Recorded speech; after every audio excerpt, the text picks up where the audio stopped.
Hai, jumpa lagi dengan Jejak Donghua. Kali ini menceritakan pertarungan Ning Kuei dengan Jenderal Xiahou, di mana mereka memiliki perbedaan ranah kultivasi yang tinggi. Semua orang memperkirakan Ning Kuei akan terbunuh oleh Jenderal Xiahou. Bagaimanakah kisahnya? Mari kita ikuti. Jangan lupa like dan subscribe ya. Danau musim dingin di malam bersalju seharusnya damai dan gelap. Namun, ada angin kencang malam ini, ditambah dengan ledakan mengerikan yang sesekali dan nyala api. Bunga lotus besi di tanah lotus beku mekar. Lapisan salju tebal di permukaan danau dilemparkan ke langit malam yang gelap oleh kekuatan yang tak terlihat. Lapisan es tebal runtuh dan terbelah. Danau air yang gelap seperti tinta menyembur keluar dari lubang, membentuk gelombang yang menabrak udara seperti salju sebelum surut ke salju yang sebenarnya. Di antara sisa-sisa bunga lotus yang layu, Xiahou dilemparkan ke udara lagi oleh aliran udara. Tubuhnya yang kokoh tampak seperti akan dilemparkan ke awan bersama dengan pecahan besi yang tajam. Di tebing di pantai selatan Danau Yanming, Sangsang memegang payung hitam besar dengan satu tangan dan mencengkeram baju Ning Kuei erat-erat di tangan yang lain. Dia menundukkan kepalanya dan memejamkan mata, tidak sanggup menyaksikan kekacauan yang terjadi di danau. Namun, dia tampaknya dapat menemukan posisi setiap objek di danau.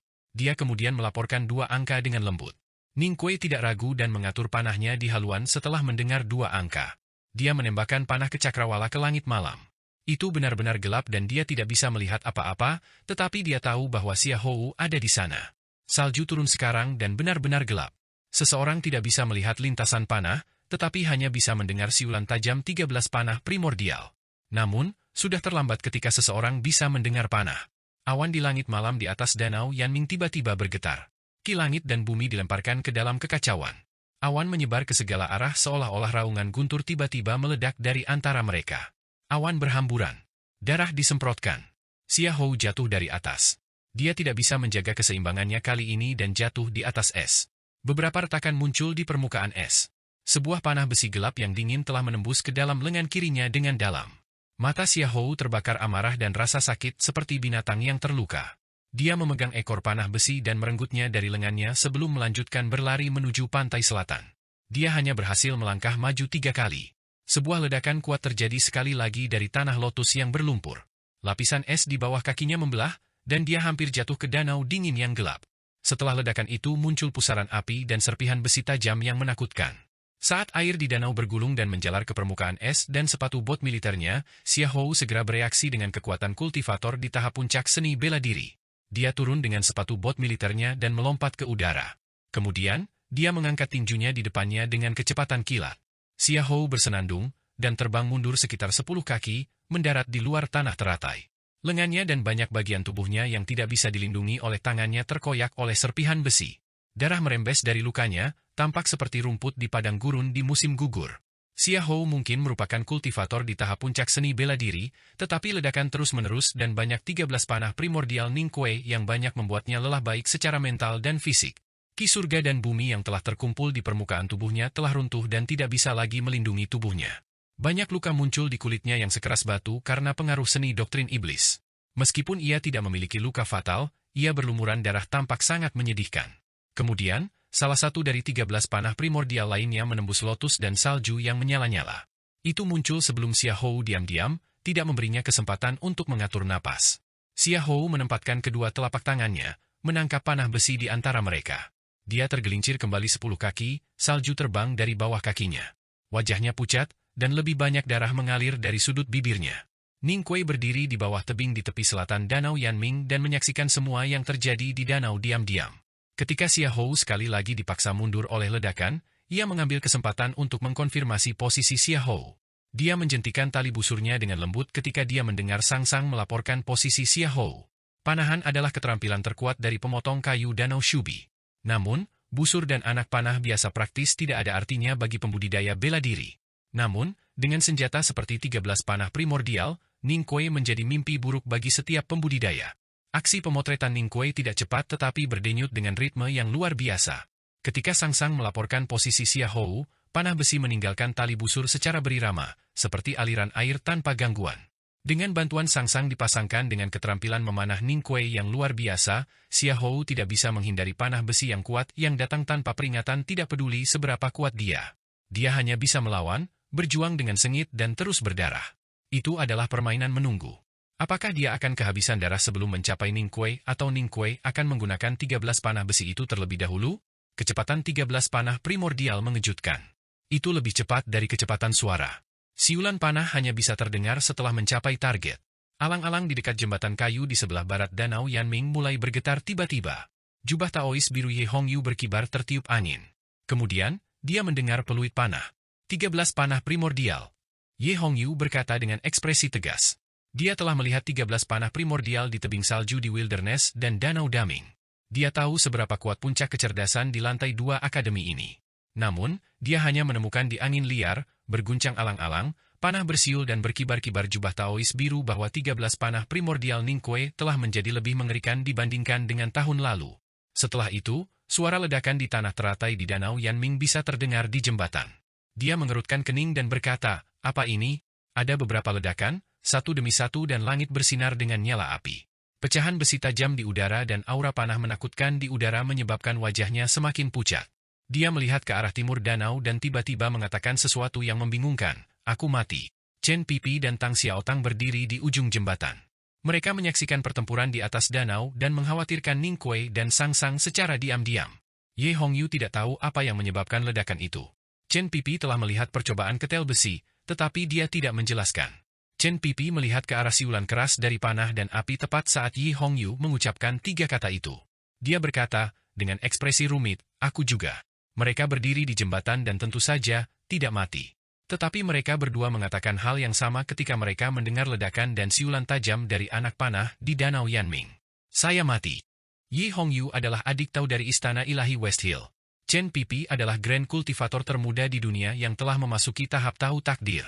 Mereka berdua jenius kuat dari sekte Taoisme Haotian. Mereka mengatakan bahwa mereka sudah mati saat menonton pertempuran.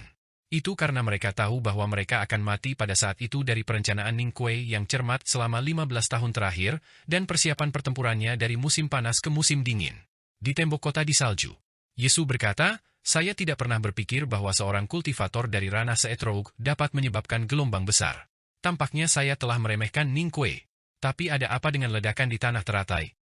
Kakak sulung tidak mengatakan apa-apa. Sebagai kakak sulung di akademi, dia tahu apa yang menyebabkan ledakan itu. Tapi seperti Chen Pipi, dia tidak akan mengungkapkan kartu truf adik bungsunya kepada orang lain. Yesu memandang ke arah Danau Yanming dan diam beberapa saat. Kemudian, dia menggelengkan kepalanya dan berkata, "Metode Ning Kuei pasti akan membunuh pembudidaya lainnya, tetapi jimat, panah, dan ledakan aneh masih belum cukup untuk membunuh Xiahou." Salju di atas Danau Yanming berangsur-angsur runcing sementara salju terus turun di istana. Aula utama terang benderang. Itu benar-benar sunyi. Semua orang tahu apa yang terjadi di kota Chang'an. Itu sebabnya semua orang di aula semuanya memiliki ekspresi aneh. Para pengawal memegang gagang pedang dingin mereka saat mereka berjaga dengan waspada di luar aula. Para kasim dan pelayan istana menundukkan kepala saat berjalan perlahan, memastikan bahwa mereka tidak akan bersuara ketika sol mereka menyentuh tanah. Kaisar Tang tidak mengenakan pakaiannya yang biasa, tetapi mengenakan jubah naga kuning cerah sebagai gantinya. Dia bersandar di sofa lembut dan memegang buku. Namun, tidak ada yang tahu kalau dia sudah membaca sesuatu. Permaisuri duduk di kursi di samping sofa. Wajahnya yang lembut dan anggun tidak memiliki ekspresi apapun, tetapi samar-samar orang bisa melihat kekhawatiran dan kemarahan di matanya. Master bangsa Kekaisaran Tang Li Qingshan dan adik kaisar, Master Huang yang duduk di sofa. Powerhouse telah ramai ke Chang'an hari ini, itu sebabnya dua yang paling kuat dan dapat dipercaya luhur di istana harus di istana. Kaisar perlahan meletakkan buku di tangannya. Dia melihat ke arah kepingan salju yang berkibar di luar aula dan ke arah selatan ke arah Danau Yanming. Dia sedikit mengernyit, memikirkan sesuatu. Meskipun Xiahou adalah saudara permaisuri, Kaisar berharap bahwa Ning Kuei akan muncul sebagai pemenang dari pertempuran, karena Kaisar selalu menganggap dirinya sebagai murid kepala sekolah dan Ning Kuei sebagai adiknya. Aura yang luar biasa. Li Qingshan merasakan fluktuasi ki langit dan bumi di Danau Yanming dan berkata, jimat-jimat Ning Kuei memang menakutkan. Sang permaisuri mengangkat kepalanya dan berkata kepada Kaisar dengan suara gemetar, bagaimana ini adil ketika ini adalah panah talisman yang dihasilkan oleh kecerdasan kolektif dari belakang Gunung Akademi dan upaya Kekaisaran Tang. Kaisar tidak berbicara. Dia tidak ingin membuat istrinya kesal. Guru Huang yang tetap diam sepanjang waktu tiba-tiba berkata dengan tenang, ini adil. Itu hanya karena Ning Kuei telah mempersiapkan ini untuk waktu yang lama, total 15 tahun. Dengan itu, dia dan Li Qingshan meninggalkan kursi mereka dan berjalan keluar dari aula, meninggalkan keheningan yang canggung di aula kepada kaisar dan permaisuri. Ada paviliun di belakang aula ke samping. Lonceng kuno tergantung di situ. Ada lapisan salju tebal di atap paviliun dan sedikit debu salju di lonceng. Li Qingshan dan Huang yang berjalan ke paviliun dan berdiri di samping bel. Li Qingshan melihat ke selatan dan berkata dengan kerutan yang dalam, "Itu tidak cukup." Biksu Huang yang berkata, "Aku tidak menyangka kamu akan meroting untuk Ning Kuei juga." Li Qingshan berkata, "Sulit untuk mengendalikan emosi manusia. Meskipun Xia Hou adalah penatua di sekte kami, Ning Kuei adalah satu-satunya penerus kakak senior." Kemudian, dia berkata dengan sedikit kesedihan, dia telah menyiapkannya selama 15 tahun, tetapi itu tetap tidak berhasil. Biksu Huang yang menyingkirkan salju dari bel dan berkata, ketika Ning Kuei memasuki Taoisme Jimat, dia pernah datang ke Menara Wanyan untuk berkonsultasi dengan saya. Saya berharap dia juga akan berhasil. Namun demikian, hal-hal tidak berjalan seperti yang kita inginkan. Jika waktu persiapan yang lebih lama menjamin kemenangan, lalu apa gunanya kultivasi? Badai salju berakhir tiba-tiba dan gelombang panas yang bergulir yang dihasilkan oleh ledakan berangsur-angsur mereda. Angin malam berhembus lembut dan danau Yanming terdiam. Sebuah celah muncul di awan di atas danau dan beberapa bintang muncul, mengawasi tanah dengan penuh rasa ingin tahu apa yang sedang terjadi. Sebagian besar langit malam ditutupi oleh awan hitam tebal dan bintang-bintang yang muncul segera menghilang. Namun, mereka bersinar di tanah dan orang dapat melihat bahwa permukaan danau telah porak-poranda dan bunga-bunga lotus beku telah dihancurkan menjadi debu. Seseorang akan bergidik ketika mereka melihat beberapa lubang hitam yang muncul di tanah teratai. Seorang pria besar berlutut di es sebelum lubang hitam. Kemejanya terkoyak-koyak dan tubuhnya tertanam dengan ratusan pecahan logam. Darah mengalir dari tubuhnya dan ke salju yang menumpuk di permukaan danau. Salju di sekitar lututnya bernoda merah. Salju di danau itu berwarna merah, tetapi tampak hitam. Tempat lelaki besar itu berlutut hanya beberapa ratus kaki jauhnya dari tepi selatan danau Yanming. Ning Kuei berdiri di tebing mengawasi danau. Dia telah mengenakan seragam akademi untuk pertempuran dan untuk menembakkan panah dengan lengan dan celana panjang yang diikat oleh sangsang dengan tali kain. Seluruh tubuhnya, terutama lengan kanannya, bergetar keras dan seragam hitamnya mengepakkan angin kencang. Dia telah menghabiskan sejumlah besar kekuatan dan kekuatan jiwa untuk menggunakan 13 panah primordial. Ning Kuei hanya bisa menembakkan beberapa panah di awal. Sekarang karena dia telah berhasil berkultivasi dalam roh hebat, dia bisa menembakkan semua 13 panah di dalam kotak. Namun, itu masih sangat sulit baginya. Selain itu, ada ratusan jimat di rumah-rumah di tepi danau dan tak terhitung ceret besi yang terkubur di danau. Dia telah mengaktifkan semua triknya, jadi Psy's Power dalam pengertiannya hampir habis. Matanya sangat cerah dan wajahnya sangat pucat dan kuyu. Lengan kanannya lelah sampai ekstrim dan bahu kanannya terluka parah seolah-olah akan terbelah. Dia sangat lemah sehingga dia bisa jatuh kapan saja. Tapi dia tidak jatuh. Dia harus menunggu Xia Hou jatuh terlebih dahulu. Xia Hou berlutut di permukaan danau dengan satu lutut. Dia belum berhasil memblokir 13 panah primordial terakhir Ning Kuei. Panah besi gelap yang dingin menembus betisnya. Jika panah besi itu mengenai seorang pembudidaya biasa, kakinya akan patah. Tapi Xia Hou bukan seorang kultivator biasa. Kakinya tidak patah dan panah besi tidak menembus kakinya sepenuhnya. Namun, itu masih menyebabkan kerusakan dan rasa sakit yang signifikan. Xia Hou menggunakan tangan kanannya untuk memegang panah yang mencuat dari betisnya. Dia ingin menarik panah keluar. Namun, tangannya gemetar terlalu banyak dan dia tidak berhasil. Dia menambahkan tangan kirinya tanpa ekspresi. Dengan kedua tangannya yang kuat ditarik, dia mematahkan panah besi yang keras itu terpisah. Ini pasti akan menyebabkan banyak rasa sakit. Alis Xia Hou berkedut keras. Peluit melengking muncul dari bibirnya, yang seolah-olah mereka telah diliputi bajingan. Suara melengking dan menakutkan bergema di sekitar danau yang tenang, menyebabkan kepingan salju terbang dengan marah. Bahkan pohon willow di tepi danau mulai terbang. Xia Hou menegakkan lututnya dan berdiri. Tubuhnya basah oleh darah, membuatnya tampak agak menyedihkan. Namun, ketika dia berdiri di danau, dia terlihat kuat dan tak tertembus seperti gunung. Dia tampak seperti bendera darah yang tergantung di luar pintu perkebunan di tepi utara danau Yanming. Bendera darah itu menari-nari di tiup angin, tetapi sepertinya tidak pernah jatuh. Xia Hou melihat ke arah tebing di selatan. Tidak ada emosi di wajahnya yang pucat, tetapi rasa sakit itu jelas dalam suaranya yang bergetar. Meski begitu, aura kekuatan dan kekuatan terpancar darinya. Ning Kuei, apakah itu saja? Apakah ini semua tipuanmu? Apakah kamu pikir kamu bisa membunuhku begitu saja? Saya belum menunjukkan kartu truf saya. Jangan bilang kamu sudah selesai. Teriakan nyaring bergema di sekitar danau. Xia Hou berjalan menuju tepi selatan danau Yanming. Dia berjalan perlahan karena cedera kakinya, dan suaranya bergetar ketika dia berbicara. Namun, langkahnya stabil dan sikapnya mengesankan. Ning Kuei yang berdiri di tepi tebing menatap Xia Hou yang berjalan ke arahnya perlahan. Wajah Ning Kuei tanpa ekspresi, sementara emosinya ada di semua tempat. Dia merasakan hawa dingin yang ditimbulkan oleh angin dan salju. Dia telah menggunakan semua 13 panah primordial di dalam kotak. Ratusan kertas fu yang dia kumpulkan dengan susah payah selama 2 tahun terakhir telah berubah menjadi air terjun berwarna kuning dan badai yang bergejolak. Ceret besi kecil yang terkubur di danau telah diledakkan, dan sepertinya dia telah menggunakan kartu trufnya. Namun, dia belum berhasil membunuh Xia Hou dan tidak bisa menghentikannya untuk maju menuju Bank Selatan. Itu adalah kekuatan dari kelompok besar di ranah puncak seni bela diri, bukan? Salju yang jatuh ke tembok kota menipis. Kakak sulung dengan cemas memandang ke arah Danau Yanming. Jubah katun lamanya bergetar sedikit, seolah-olah sedang mempertimbangkan apakah akan terbang atau tidak. Yesu memandang dengan serius. Dia tidak berpikir bahwa situasi seperti itu akan terjadi pada pertempuran di danau ini. Dia tidak menyangka Xia Hou akan diserang, dihentikan, dan bahkan terluka parah. Saya harus mengakui bahwa Ning Kuei telah memberi saya banyak kejutan. Murid kepala sekolah memang luar biasa. Tapi sangat disayangkan dia akan mati malam ini. Dia memandang kakak sulung dan berkata, kecuali kamu bergerak. Kakak sulung mengerti apa yang dia maksud dengan itu. Kekuatan-kekuatan dunia berkumpul di Chang'an malam ini.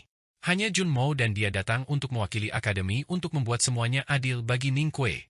Jun Mo bertanggung jawab untuk mengawasi tang militer sementara dia bertanggung jawab untuk menonton jenius ini dari sekte Taoisme Haotian. Sebaliknya, Jun Mo dan dia sedang diawasi juga. Jika dia bergerak, Yesu pasti akan mengikuti. Ekspresi kakak sulung berangsur-angsur melunak, dan dia menjadi tenang ketika dia memikirkan sesuatu. Guru selalu mengatakan kepada saya untuk belajar dari saudara bungsu, dan saya selalu bertanya-tanya apa yang harus saya pelajari. Ketika saya memikirkannya hari ini, dia ingin saya belajar dari sikapnya dalam kesulitan. Dia melihat ke arah Danau Yanming dan berkata, hal yang paling mengagumkan tentang saudara bungsu adalah dirinya sendiri. Dia menciptakan dunianya sendiri dan dia selalu bersedia mengambil tantangan. Ketika semua orang di dunia berpikir bahwa dia tidak bisa melakukannya, dia masih akan melangkah maju dan naik ke langkah lain. Begitulah ketika dia memasuki akademi, ketika dia memasuki perpustakaan tua, dan ketika dia naik jalur gunung ke lantai 2. Apakah malam ini akan berbeda? Ada beberapa obor yang menyala di luar kamp penjaga Yulin Royal, menerangi sekeliling. Jembatan yang diselimuti salju di luar kamp tampak seperti sabuk giok dan pria dengan mahkota tinggi di jembatan tampak seperti dewa yang berdiri di sabuk giok. Waktu berlalu ketika salju melayang. Kebuntuan di jembatan berlanjut sepanjang hari dan sampai larut malam. Saudara kedua dari akademi, Jun Mo telah duduk di jembatan yang tertutup salju. Jenderal Pembela Negara, Su Shi, dan pengawal kerajaan Yulin yang kuat tetap berada di bawah jembatan. Jenderal Su Shi bersandar di pagar di bawah jembatan dan memandang kakak kedua yang duduk bersila di salju di jembatan. Dia terbatuk-batuk dengan sakit hati dan siad, pertempuran Ning Kuei melawan Xia Hou adalah tantangan melawan militer Tang bagiku. Itulah mengapa saya ingin menghentikan pertempuran ini terjadi. Saudara kedua memandang ke atas dan ke arah pemimpin militer Tang. Salju yang telah mendarat di alisnya jatuh ketika dia berkata, sejak pertempuran telah dimulai, kamu tidak perlu mengatakan apa-apa. Memang, itu tidak perlu lagi. Alis putih Sushi melayang di udara saat dia berkata, meredam amarahnya, berkata, jadi kamu ingin Ning Kuei mati, bukan? Saudara kedua berkata, karena pertempuran sudah dimulai, seseorang akan selamat dan seseorang akan mati. Anda adalah seorang prajurit militer Tang, tidakkah Anda mengerti alasan sederhana seperti itu? Setelah beberapa saat, dia berkata dengan dingin, selain itu, Xia Hou bukan orang yang istimewa. Siapa yang berani mengatakan bahwa saudara bungsu saya pasti akan kalah? Bagi saudara kedua dari akademi, Jenderal Xia Hou dari kerajaan Tang mungkin bukan lawan yang menakutkan. Namun, itu adalah Ning Kuei yang ditentang oleh Xia Hou. Sushi berpikir begitu, dan kemudian, dia berkata dengan sungguh-sungguh, tidak ada keajaiban di dunia. Saudara kedua menatapnya dan berkata dengan serius, akademi adalah tempat di mana keajaiban akan terjadi. Jika dia masih tidak bisa membunuh orang itu setelah 15 tahun persiapan, maka yang tersisa hanyalah nasib. Namun, guru telah mengatakan bahwa tidak ada yang namanya takdir di dunia. Ning Kuei berdiri di tebing dan berpikir begitu juga. Dia menatap langit dan kemudian ke bawah pada orang yang berjalan ke arahnya di danau. Alisnya terangkat sedikit ketika dia bertanya, bisakah kita benar-benar berhasil?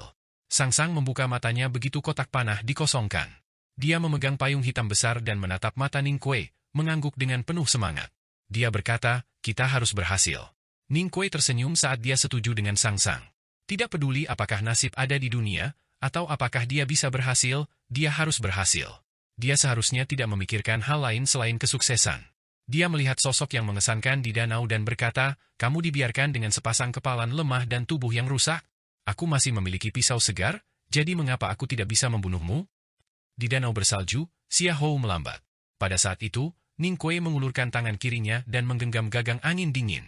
Jari-jarinya merasakan sensasi rami yang akrab, tiba-tiba mengencang. Ada suara bentrok ketika dia mengeluarkan podaonya dari sarung. Ning Kuei telah terbiasa membawa 3 bilah bersamanya untuk bertarung melawan tim pembunuh 3 orang Xia Hou. Ketika dia tidak lagi harus melawan para pembunuh itu, dia harus melawan Xia Hou. Karena itu, dia telah meminta saudara keenam untuk menggabungkan ketiga bilah itu menjadi satu. Bilah ini ramping tapi berat. Garis-garisnya halus tetapi tidak indah. Bilahnya tidak cerah tetapi praktis. Itu adalah pisau yang digunakan untuk membunuh orang. Ning Kuei memegangnya di satu tangan dan bergegas menuruni tebing. Dinding tebing curam dan dia berlari lebih cepat dan lebih cepat, berubah menjadi buram hitam. Sedikit tertinggal di belakang blur hitam adalah pedangnya. Untuk alasan yang tidak diketahui, Ning Kuei bersikeras tidak mengukir garis jimat pada bilahnya. Sebagai gantinya, ia menyimpannya dalam kondisi aslinya. Itu sangat halus. Mungkin dia ingin menggunakan metode pedang paling sederhana. Karena dia percaya bahwa yang paling sederhana juga yang paling kuat. Dia bergegas menuruni dinding tebing dan menuju pria di danau, menurunkan pedangnya. Dia masih lebih dari 100 kaki dari Xia Hou. Tapi pedangnya sudah muncul. Dia menyerbu ke depan dan kemudian menyeberang. Dia mengangkat bilahnya, dan kemudian menjatuhkannya. Ning Kuei telah mempersiapkan ini. Dia tahu bahwa Xia Hou dapat melihat bahwa dia telah menyiapkan ini. Dia ingin tahu bagaimana reaksi Xia Hou. Jika Xia Hou benar-benar menangkis, maka dia percaya bahwa kesempatannya telah datang. Xia Hou tidak bersiap untuk menangkis tembakan Ning Kuei. Dia tidak bereaksi dengan tinjunya seperti biasa, dan dia tidak memperlakukannya seperti bagaimana dia memperlakukan pembunuh dari kerajaan Yan ketika dia berada di kamp militer. Pada saat itu, dia mengeluarkan suara yang keras seperti guntur dan menyebabkan 2 kultivator di ranah Seetrouk menjadi kaget menjadi idiot. Xia Hou telah terluka oleh Tang, dan zirahnya telah dihancurkan oleh bilah darah doktrin setan. Kekuatan di balik tinju Tang masih bisa dirasakan di tubuhnya. Dia tidak berada di puncaknya. Selain itu, ia juga terluka parah oleh badai jimat Ning Kuei, panah dan bunga. Xia Hou juga tidak memilih untuk menghindari pisau. Sebagai kultivator di ranah puncak seni bela diri, ia paling terampil dengan pertempuran jarak dekat. Bagaimana dia bisa takut pada pedang sederhana? Dia telah mengatakan sebelumnya bahwa bahkan trik yang paling kuat pun tidak berguna. Dia akhirnya pindah. Dia berdiri di danau dan menutup matanya. Tangannya, yang masih berdarah, terbentang di depannya di udara dingin yang dingin. Kekuatan jiwanya dalam indera persepsinya meledak keluar melalui samudra Qinya dan gunung salju. Berputar dengan ki surga dan bumi di danau Yanming, diuleni bersama untuk membentuk utas melintasi kejauhan dan mendarat di tepi utara. Ada bendera militer berwarna darah di luar perkebunan di tepi utara danau Yanming. Itu adalah bendera umum Xia Hou. Bendera berkibar tertiup angin dan tiba-tiba mengulurkan seolah-olah telah mendengar perintah. Dia melambai dengan marah ke pintu perkebunan, mencondongkan tubuh ke depan seolah-olah hendak melompat dari tiang dan menuju binatang untuk membunuhnya. Ketika Xia Hou telah memasuki perkebunan, dia telah mengibarkan bendera dengan dalam ke tanah batu. Beberapa retakan muncul di tiang. Gerakan-gerakan gila dari bendera itu menyebabkan tiang itu bergetar dan bergetar. Retakan di tanah batu melebar dan menyebar ke segala arah, tampak seperti jaring laba-laba. Ada beberapa suara berderit saat tanah di bawah tiang bendera retak. Kerikil terbang ke segala arah ketika bendera militer berwarna darah berjuang untuk mengangkat tanah dan terbang menuju danau Yanming. Tiba-tiba ada angin kencang di depan halaman. Bendera darah terkoyak oleh angin dan jatuh ke tanah. Di awan dataran rendah di atas danau Yanming, dengungan mengerikan bisa didengar. Bayangan samar bisa terlihat. Seolah-olah seorang bijak berjalan di awan berdiri di atas pedangnya. Ning Kuei tidak tahu apa yang terjadi di halaman rumahnya sendiri. Dia tidak tahu tentang pemandangan yang mengerikan, robekan tiba-tiba bendera militer berwarna darah, meninggalkan tiang bendera di awan. Dia bergegas menuruni dinding tebing. Dia hanya memiliki mata untuk Xia Hou, yang berdiri beberapa ratus kaki jauhnya. Namun, tiba-tiba dia merasakan perasaan yang tidak menyenangkan. Sebuah tambalan dalam indera persepsinya tiba-tiba menjadi cerah. Dia melangkah berat di atas batu yang menonjol dari tebing dengan kaki kanannya, mengambil keuntungan dari kekuatan untuk membalikan tubuhnya di udara untuk menghadapi awan. Roh besar dalam tubuhnya mengalir ke lengannya, dan dia memutar podao yang berat dan kokoh di depannya, menyebabkan batu karang yang bersentuhan dengannya terbang. Awan di atas danau tiba-tiba dalam kekacauan ketika bayangan besar seperti batang menembus awan, jatuh ke tepi tebing dan menabrak podaonya. Ada ledakan keras. Ning Kuei merasakan kekuatan yang kuat mentransfer melalui podao kepadanya. Tubuhnya masih di udara, dan dia menerima pukulan mundur sebelum jatuh dengan cepat. Dia menabrak danau salju di bawah tebing, membangkitkan gelombang salju. Ning Kuei berdiri dari tumpukan salju dan menyeka darah di sudut bibirnya. Dia melihat benda berbentuk batang gelap di tangan Xia Hou dengan waspada. Xia Hou menatapnya dengan mata menyipit, seolah-olah dia telah menemukan sesuatu yang aneh. Ning Kuei bertanya, "Apa ini?" Xia Hou berkata, "Tombak." Bendera berwarna darah itu hanya tersisa dengan sebuah tiang. Tiang bendera adalah tombak. Tombak besi adalah tiang bendera berwarna darah, itulah sebabnya mengapa itu begitu panjang. Itu mendarat di permukaan es dan bahkan lebih tinggi dari Xia Hou. Tubuh tombak itu gelap dan kusam. Itu benar-benar lurus, tanpa ornamen apapun, dan mulus luar biasa. Satu-satunya perbedaan yang dibandingkan dengan batang adalah satu ujungnya sangat tajam dan berkilau dalam cahaya yang terang. Meskipun Ning Kuei bereaksi pada saat yang paling penting dan menyelamatkan hidupnya sendiri, lengannya sangat sakit karena syok. Rasanya seperti tulangnya patah, dan dadanya terasa tidak nyaman, seolah darah berkumpul di sana. Bendera telah robek dan tiangnya telah terbang. Tombak besi telah terbang jauh ke sini dari ratusan mil jauhnya, menembus awan. Itu bisa menghancurkannya berkeping-keping dan dia hampir kehilangan nyawanya. Dia merasa sulit membayangkan berapa banyak kekuatan yang sebenarnya tersembunyi di tombak ini. Kemudian Ning Kuei mengetahui bahwa ini adalah kartu truf Xia Hou. Itu bukan roh doktrin iblis yang pantang menyerah di tubuhnya, tetapi tombak besi ini yang bisa muncul kapan saja untuk menembus awan. Tidak ada yang tahu bahwa Xia Hou terampil dengan tombak. Ning Kuei belum pernah mendengarnya. Tombak besi hitam ini digunakan oleh Xia Hou sebagai pedang terbang. Bagaimana mungkin kultivator dari doktrin iblis yang berada di kondisi puncak seni bela diri menggunakan metode yang begitu indah dan kuat? Tombak besi berdiri tegak di danau, mengeluarkan aura yang kuat. Ia mengumumkan keberadaannya dan keinginan untuk membunuh lawannya dan lingkungan sekitar danau secara terbuka. Ning Kuei mengangkat lengan kanannya dan menghapus darah yang menetes dari sudut mulutnya. Dia bertanya, "Apa nama tombak ini?" "Tombak terbuka," kata Xia Hou. "Panahmu ditembak dalam gelap, tombakku digunakan di tempat terbuka." Ning Kuei batuk seteguk darah. Dia terengah-engah, tombak itu baik, begitu juga namanya. Xia Hou memandang podao ramping di tangan kanan Ning Kuei dan sedikit menyipitkan matanya. Dia berkata, "Kamu memiliki pisau yang bagus juga. Itu memang pisau yang bagus, atau itu tidak akan bisa menghalangi tombak yang telah menembus awan dan turun dari atas. Itu akan hancur seandainya itu tidak baik." Xia Hou berkata tanpa emosi, "Tapi selain pedang Liu Bai, siapa lagi yang bisa melawan tombakku?" Sejak dia mengkhianati doktrin iblis dan bersumpah setia kepada sekte Tao, Xia Hou diam-diam bersiap untuk kemungkinan bahwa dia mungkin menghadapi Tuan Lotus yang mungkin masih hidup. Dia juga bersiap untuk menghadapi budidaya jangkrik 23 tahun yang tidak akan mati dengan tenang. Tombak besi di tangannya adalah apa yang telah dia persiapkan. Dia telah membuat tombak sendiri. Gaya tombak berasal dari biara dekan biara Zisho. Selama bertahun-tahun ia berlatih kultivasi, Xia Hou telah melanggar aturan kultivasi dan memaksa dirinya untuk mengolah seni sekte Taoisme. Dia telah berhasil menumbuhkan tombak besi menjadi barang kelahirannya. Sejak saat itu, tombak memiliki gaya yang sama sekali baru. Xia Hou pikir itu cahaya, atau mungkin, dia berharap itu akan menjadi sinar cahaya terakhir. Itulah sebabnya dia menamakan tombak besi terbuka. Dengan tombak di tangan, Xia Hou berani menatap langsung pada mata-mata pencerahan doktrin dalam gelap. Terlebih lagi mengingat pisau biasa Ning Kuei. Kakak senior yang berada di tembok kota telah merasakan ketika bendera berwarna darah dicabik-cabik dan tiang berubah menjadi tombak yang terbang di langit malam. Dia melangkah maju tanpa sadar, menyentuh tembok kota dengan kedua tangan. Dia tidak merasakan dinginnya salju di dinding, tetapi memandang ke arah danau Yanming dengan cemas. Orang bisa membayangkan betapa kuatnya tombak Xia Hou untuk membuat kakak sulung terlihat begitu khawatir. Ini merupakan pukulan bagi banyak orang yang datang untuk mengamati pertempuran. Kakak sulung bergumam pada dirinya sendiri, "Saya tidak berharap Jenderal Xia Hou memiliki langkah seperti ini di akhir." Kecepatan, kekuatan, dan kekuatan tombak ini semuanya sempurna. Yesu berkata, "Saya ingat guru pernah berkata bahwa dia pernah mencoba membuat Xia Hou melepaskan seni doktrin setan dan berkultivasi dalam Taoisme ketika dia membawanya ke sekte Taoisme. Namun, saya tidak berharap Xia Hou benar-benar mempraktikkan Taoisme, bahkan mengelola untuk menumbuhkan tombak ini ke tingkat tinggi.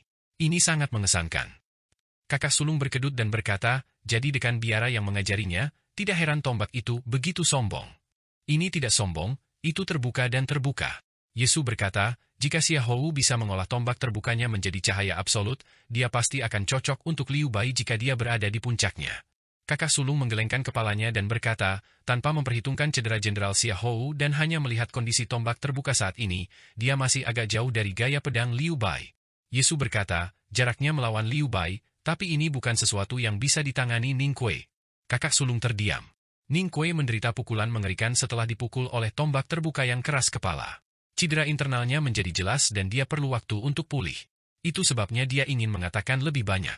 Sementara Xia Hou sudah terluka, dia seharusnya memilih untuk menghancurkan Ning Kuei menjadi pasta daging sebelum dia sendiri berdarah.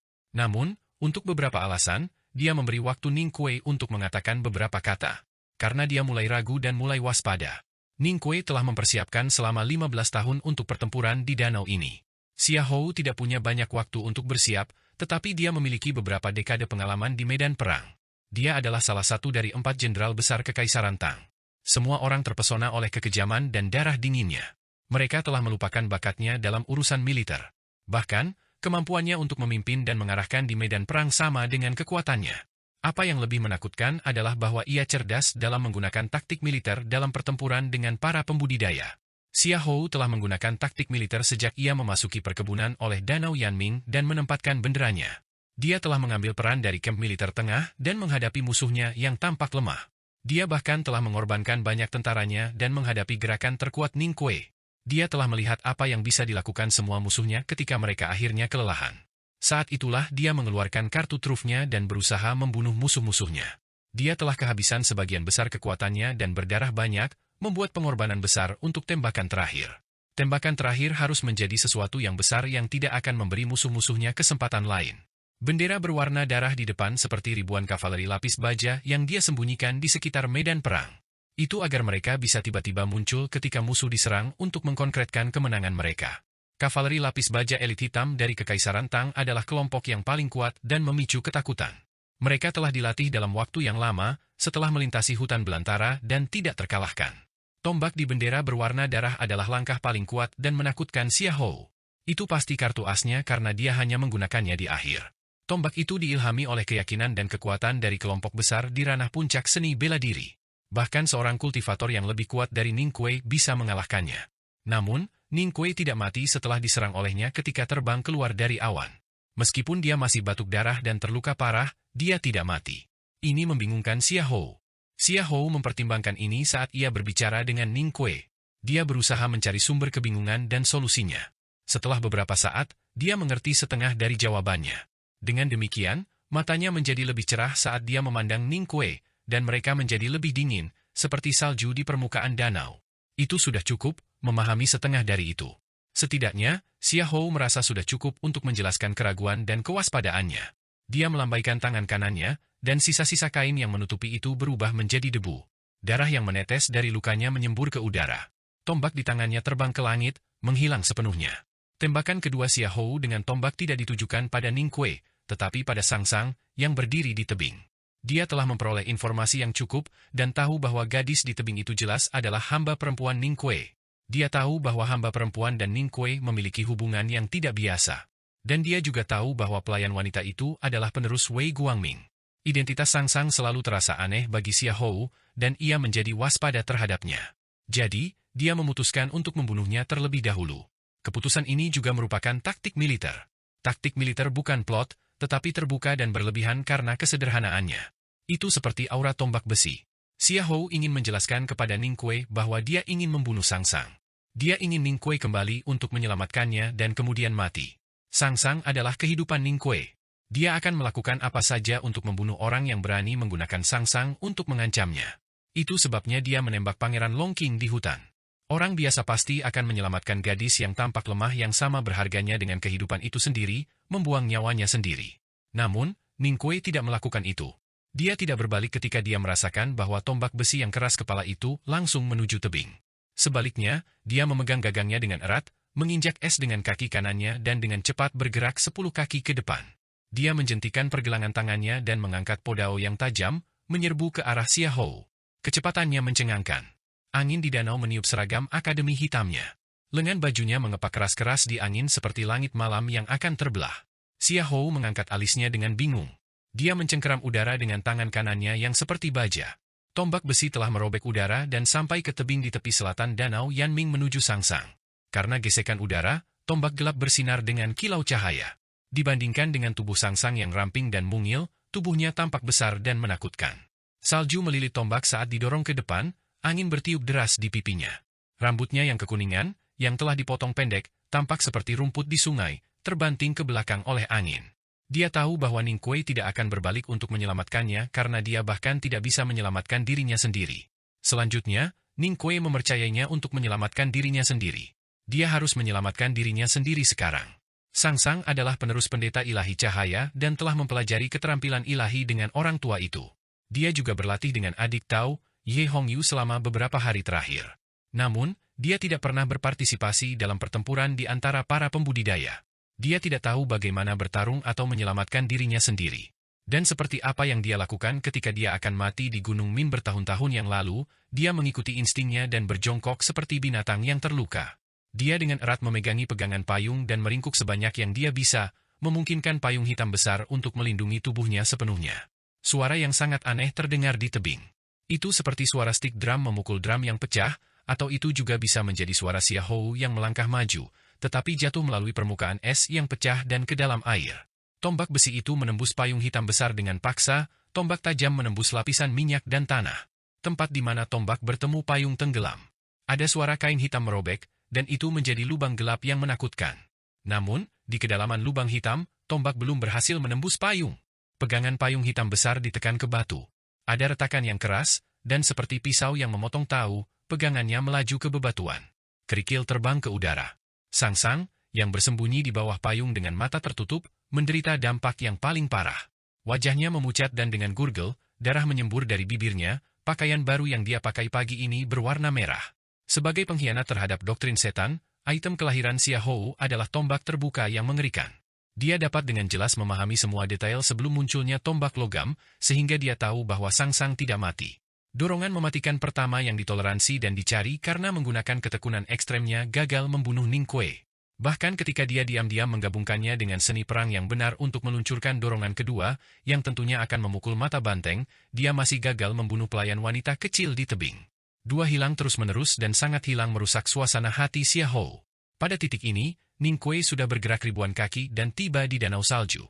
Saat itu, Xia Hou sedikit memutar alisnya. Dia langsung mengepalkan tangan kanannya dengan erat di badai salju. Tombak logam di tebing itu dengan keras mundur seolah-olah dipantulkan kembali ke udara oleh payung hitam besar. Tombak logam gelap menembus sisa salju yang tersisa mengambang di danau saat menembus angin yang sangat dingin. Bersama dengan suara melolong tajam, tombak menusuk punggung Ning Kuei seperti kilat. Suara melolong yang tajam dihasilkan karena kekuatan yang bergerak melawan angin. Itu adalah suara yang disebabkan oleh turbulensi udara di sekitar pisau setajam silet. Semakin tinggi nada suara berarti semakin cepat kecepatannya. Hanya dengan mendengarkan suara, orang akan tahu bahwa kecepatan tombak logam ini tidak sebanding dengan 13 panah primordial, tetapi itu masih sangat menakutkan. Berdasarkan logika, kemampuan Ning Kuei saat ini dari ranah Seetroug atas tidak mungkin baginya untuk meramalkan jalur tombak terbuka Xiu Hou. Tentu saja tidak mungkin baginya untuk berurusan dengan kecepatan mengerikan seperti itu. Namun, Ning Kuei bukan orang yang melakukan sesuatu berdasarkan logika. Pengalaman dan proses kultivasinya, jika seseorang melihat ke belakang, tidak logis sama sekali. Tepat ketika tombak logam itu 30 kaki jauhnya dari punggungnya dan sebelum bunyi tindik menusuk ke telinganya, ia bereaksi dengan mengisi tubuhnya dengan roh besar dan dengan paksa memutar tubuhnya dalam kegelapan. Dia kemudian memfokuskan semua energi mental dan kekuatannya ke pisau saat dia dengan agresif mengambilnya dari punggungnya. Suara nyaring dan nyaring terdengar, diikuti oleh tumpahan semburan udara yang kuat dari ujung bilah pisau dan bilah tombak ke segala arah, menyebabkan salju yang menumpuk di danau salju berguncang tanpa henti. Ning Kuei merasakan sakit yang tajam di pergelangan tangannya yang menyebabkan dia hampir menjatuhkan podao di tangannya. Namun, ia menggunakan tekadnya untuk menstabilkan bentuknya saat ia berbelok dalam kegelapan menggunakan kekuatan pantulan dari bilah pisaunya dan sekali lagi berteriak ketika ia menerkam ke arah Xia Hou. Kecepatannya, sebenarnya, lebih cepat dari beberapa menit yang lalu. Tombak logam itu melengkung di malam yang gelap dan tiba di depan Xia Hou sebelum Ning Kuei melakukannya saat kembali ke tangan kanan Xia Hou dalam angin yang membeku. Angin dingin berhimpun. Ning Kuei berlari melawan angin dengan kedua tangannya mencengkeram erat ke podao saat ia menebasnya ke kepala lawannya. Tubuh Xia Hou sudah berlumuran darah. Wajahnya pucat, tetapi ekspresinya tetap tenang. Saat dia melihat sesosok hantu menerkam ke arahnya, dia hanya menggerakkan tombaknya ke depan. Bilah tombak dan pisau bertabrakan, menciptakan percikan yang cerah. Setelah suara tabrakan yang keras, Ning Kuei, seperti burung besar yang terluka, dengan menyedihkan pindah ke belakang. Dia sekali lagi jatuh dengan berat ke danau salju. Tombak logam gelap bergetar kuat dalam momentum di tangan Xia Hou dan untuk waktu yang lama, itu tidak bisa tenang karena mengeluarkan suara melolong rendah yang mengecewakan. Setiap kali tombak logam dan podao bertabrakan, tumbukan itu solid, tidak berkilau, dan kuat. Itu tampak sederhana dan tidak menarik, namun pada kenyataannya, ada makna terobosan tersembunyi di balik setiap tabrakan. Ning Kuei bangkit dari tanah. Dia merasa pergelangan tangannya patah dan wajahnya sepucat salju. Meskipun Xia Hou terluka parah oleh jimatnya arrow, dalam hal kekuatan dan intensitas ki, Ning Kuei jauh lebih sedikit daripada lawannya. Kesenjangan di antara mereka tidak mungkin baginya untuk mengisi atau menarik lebih dekat. Dorongan sederhana dari Xia Hou bisa menghancurkan serangan pengorbanan yang telah direncanakan Ning Kuei untuk waktu yang lama.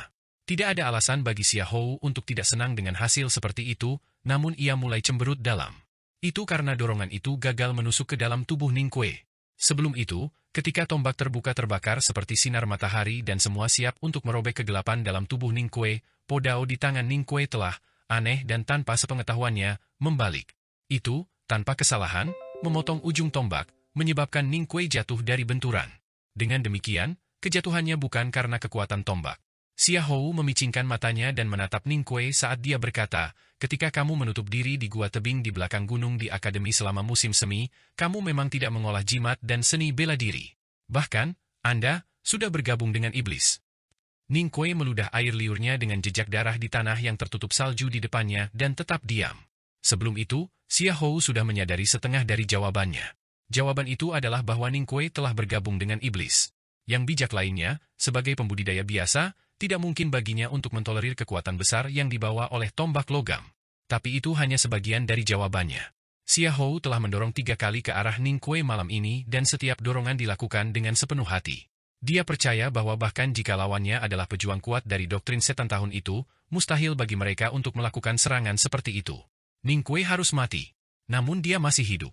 Setiap saat pada saat kritis itu, ketika kegelapan kematian dari tombak akan menutupi tubuh Ning Kuei dapat bereaksi dalam waktu dan dia bisa bereaksi dengan cara terbaik. Xia Hou mulai tetap waspada. Bahkan jika Ning Kuei bergabung dengan iblis, itu masih tidak cukup untuk menjelaskan bagaimana dia bisa bertindak seperti ini. Ini menunjukkan bahwa ia memiliki pemahaman yang mendalam tentang ki langit dan bumi di sekitarnya. Dengan kata lain, Ning Kuei tampaknya memiliki kemampuan untuk bertarung dengan ranah Knowing Destiny malam ini. Salju di tembok kota berangsur-angsur berhenti, tetapi suhunya tampak lebih rendah dari sebelumnya. Kakak sulung dan Yesu menatap ke arah Danau Yanming. Aura yang mereka berdua lepaskan tampak seperti kabut yang menyelimuti sekitarnya. Yesu tidak pernah berpikir bahwa Ning Kuei benar-benar bisa meraih tombak terbuka Xia Hou. Meskipun hasilnya sangat buruk, dia tidak mati karenanya. Ini membuatnya bingung, atau bahkan tertegun. Meskipun tombak terbuka Xia Hou berwarna hitam dan bisa bergerak dalam gelap tanpa meninggalkan jejak gerakan, itu adalah kekuatan yang benar. Menggunakan getaran dari kecepatan dan kekuatannya untuk meluncurkan serangan habis-habisan, itu hanya bisa memojokkan lawannya ke pertempuran hidup dan mati. Dengan tingkat persepsi Ning Kuei saat ini, tidak mungkin untuk menangkap jejak gerakan tombak terbuka, tidak perlu dikatakan tentang memprediksi niat musuh. Dia hanya bisa memaksa dirinya untuk melakukan pemogokan. Selain itu, kondisi kultivasinya lebih rendah daripada kondisi ranah Seetrow. Dia tidak memiliki kemampuan untuk menggunakan ki surga dan bumi. Karena itu, ketika Xia Hou meluncurkan dorongan pertama, dia seharusnya sudah mati. Tombak terbuka Xia Hou yang ditusukkan secara alami tidak bisa menyakitimu, Tuan Pertama. Yesu melirik kakak sulung dan terus berkata, jika itu Liu Bai, dia pasti akan membalikan keadaan dengan menyerang lawan dengan terus-menerus menampar ombak kuning dan mengambil kesempatan untuk membunuhnya. Jika tombak logam itu datang ke arahku, aku kemungkinan besar akan mengaitkannya denganku dengan gaya pedang dan mencoba meraih tombak ini. Namun, saya tidak mengerti bagaimana Ning Kuei bisa menghindari tombak-tombak Xia Hou. Kakak sulung berpikir lama sebelum dia menggelengkan kepalanya dan berkata, saya juga tidak tahu bagaimana saudara muda bisa melakukannya. Yesu memejamkan mata dan fokus mendengarkan suara tabrakan pedang samar dari danau salju yang jauh. Lalu ada suara seseorang menginjak salju seperti hantu dan meluncur di udara. Dia tiba-tiba memikirkan satu kemungkinan. Beberapa saat kemudian, dia membuka matanya, mengerutkan kening dan berkata, jika itu masalahnya, masih belum ada penjelasan yang tepat. Kakak sulung bertanya, kasus apa? Yesu berkata tanpa emosi, kamu tahu apa yang saya maksudkan. Kakak sulung berkata, akademi tidak akan mengakuinya. Yesu berbicara dengan lembut, tidak mengakuinya tidak berarti itu tidak ada. Kakak sulung berkata perlahan, jika tidak ada bukti, tebakanmu hanya akan menimbulkan masalah. Yesu menarik napas dalam-dalam. Dia kemudian tiba-tiba mengatakan kalimat tanpa kepala, kepala sekolah akan pergi suatu hari. Kakak sulung tidak berpikir dan mengatakan satu kalimat. Kalimat ini persis sama dengan apa yang dijawab Ning Kuei kepada Ye Hongyu. Saya tidak berpikir guru akan pergi sebelum kita. Sejak dia mewarisi pemberian paman bungsu di gerbang depan doktrin iblis, roh hebat di dalam tubuh Ning Kuei telah mengubah tubuhnya terus-menerus. Sekarang, tubuhnya menjadi lebih kuat dan kekuatannya menjadi lebih besar. Gerakan dan kecepatannya juga menjadi lebih cepat. Namun, Xia Hou adalah seorang pejuang yang kuat dari generasi iblis doktrin sebelumnya. Tubuhnya telah dibudidayakan dengan Qi selama bertahun-tahun. Kekuatan atau kecepatannya sama-sama lebih tinggi dari Ning Kuei. Oleh karena itu, alasan bahwa Ning Kuei mampu memblokir tombak Open Xia Hou bukan karena semua faktor ini. Ning Kuei tidak berharap bahwa langkah terakhir Xia Hou akan menjadi seni bela diri dari Tao. Dia tidak pernah berpikir bahwa Xia Hou akan memiliki barang kelahirannya sendiri. Namun, jauh di dalam indera persepsinya terkandung banyak potongan kesadaran dari pengalaman Guru Lotus. Potongan-potongan kesadaran itu adalah jejak spiritual. Xia Hou memiliki keterampilan dari doktrin iblis dan semua itu diwarisi dari Lotus. Lotus memahami murid ini lebih dari siapapun.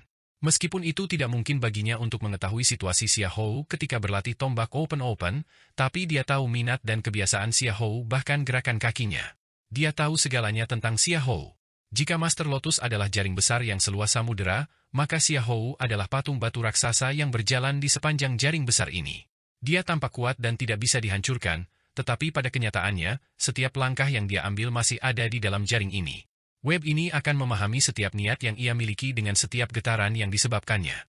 Ning Kuei memiliki semua jejak spiritual Master Lotus, yang setara dengan dia memiliki web ini.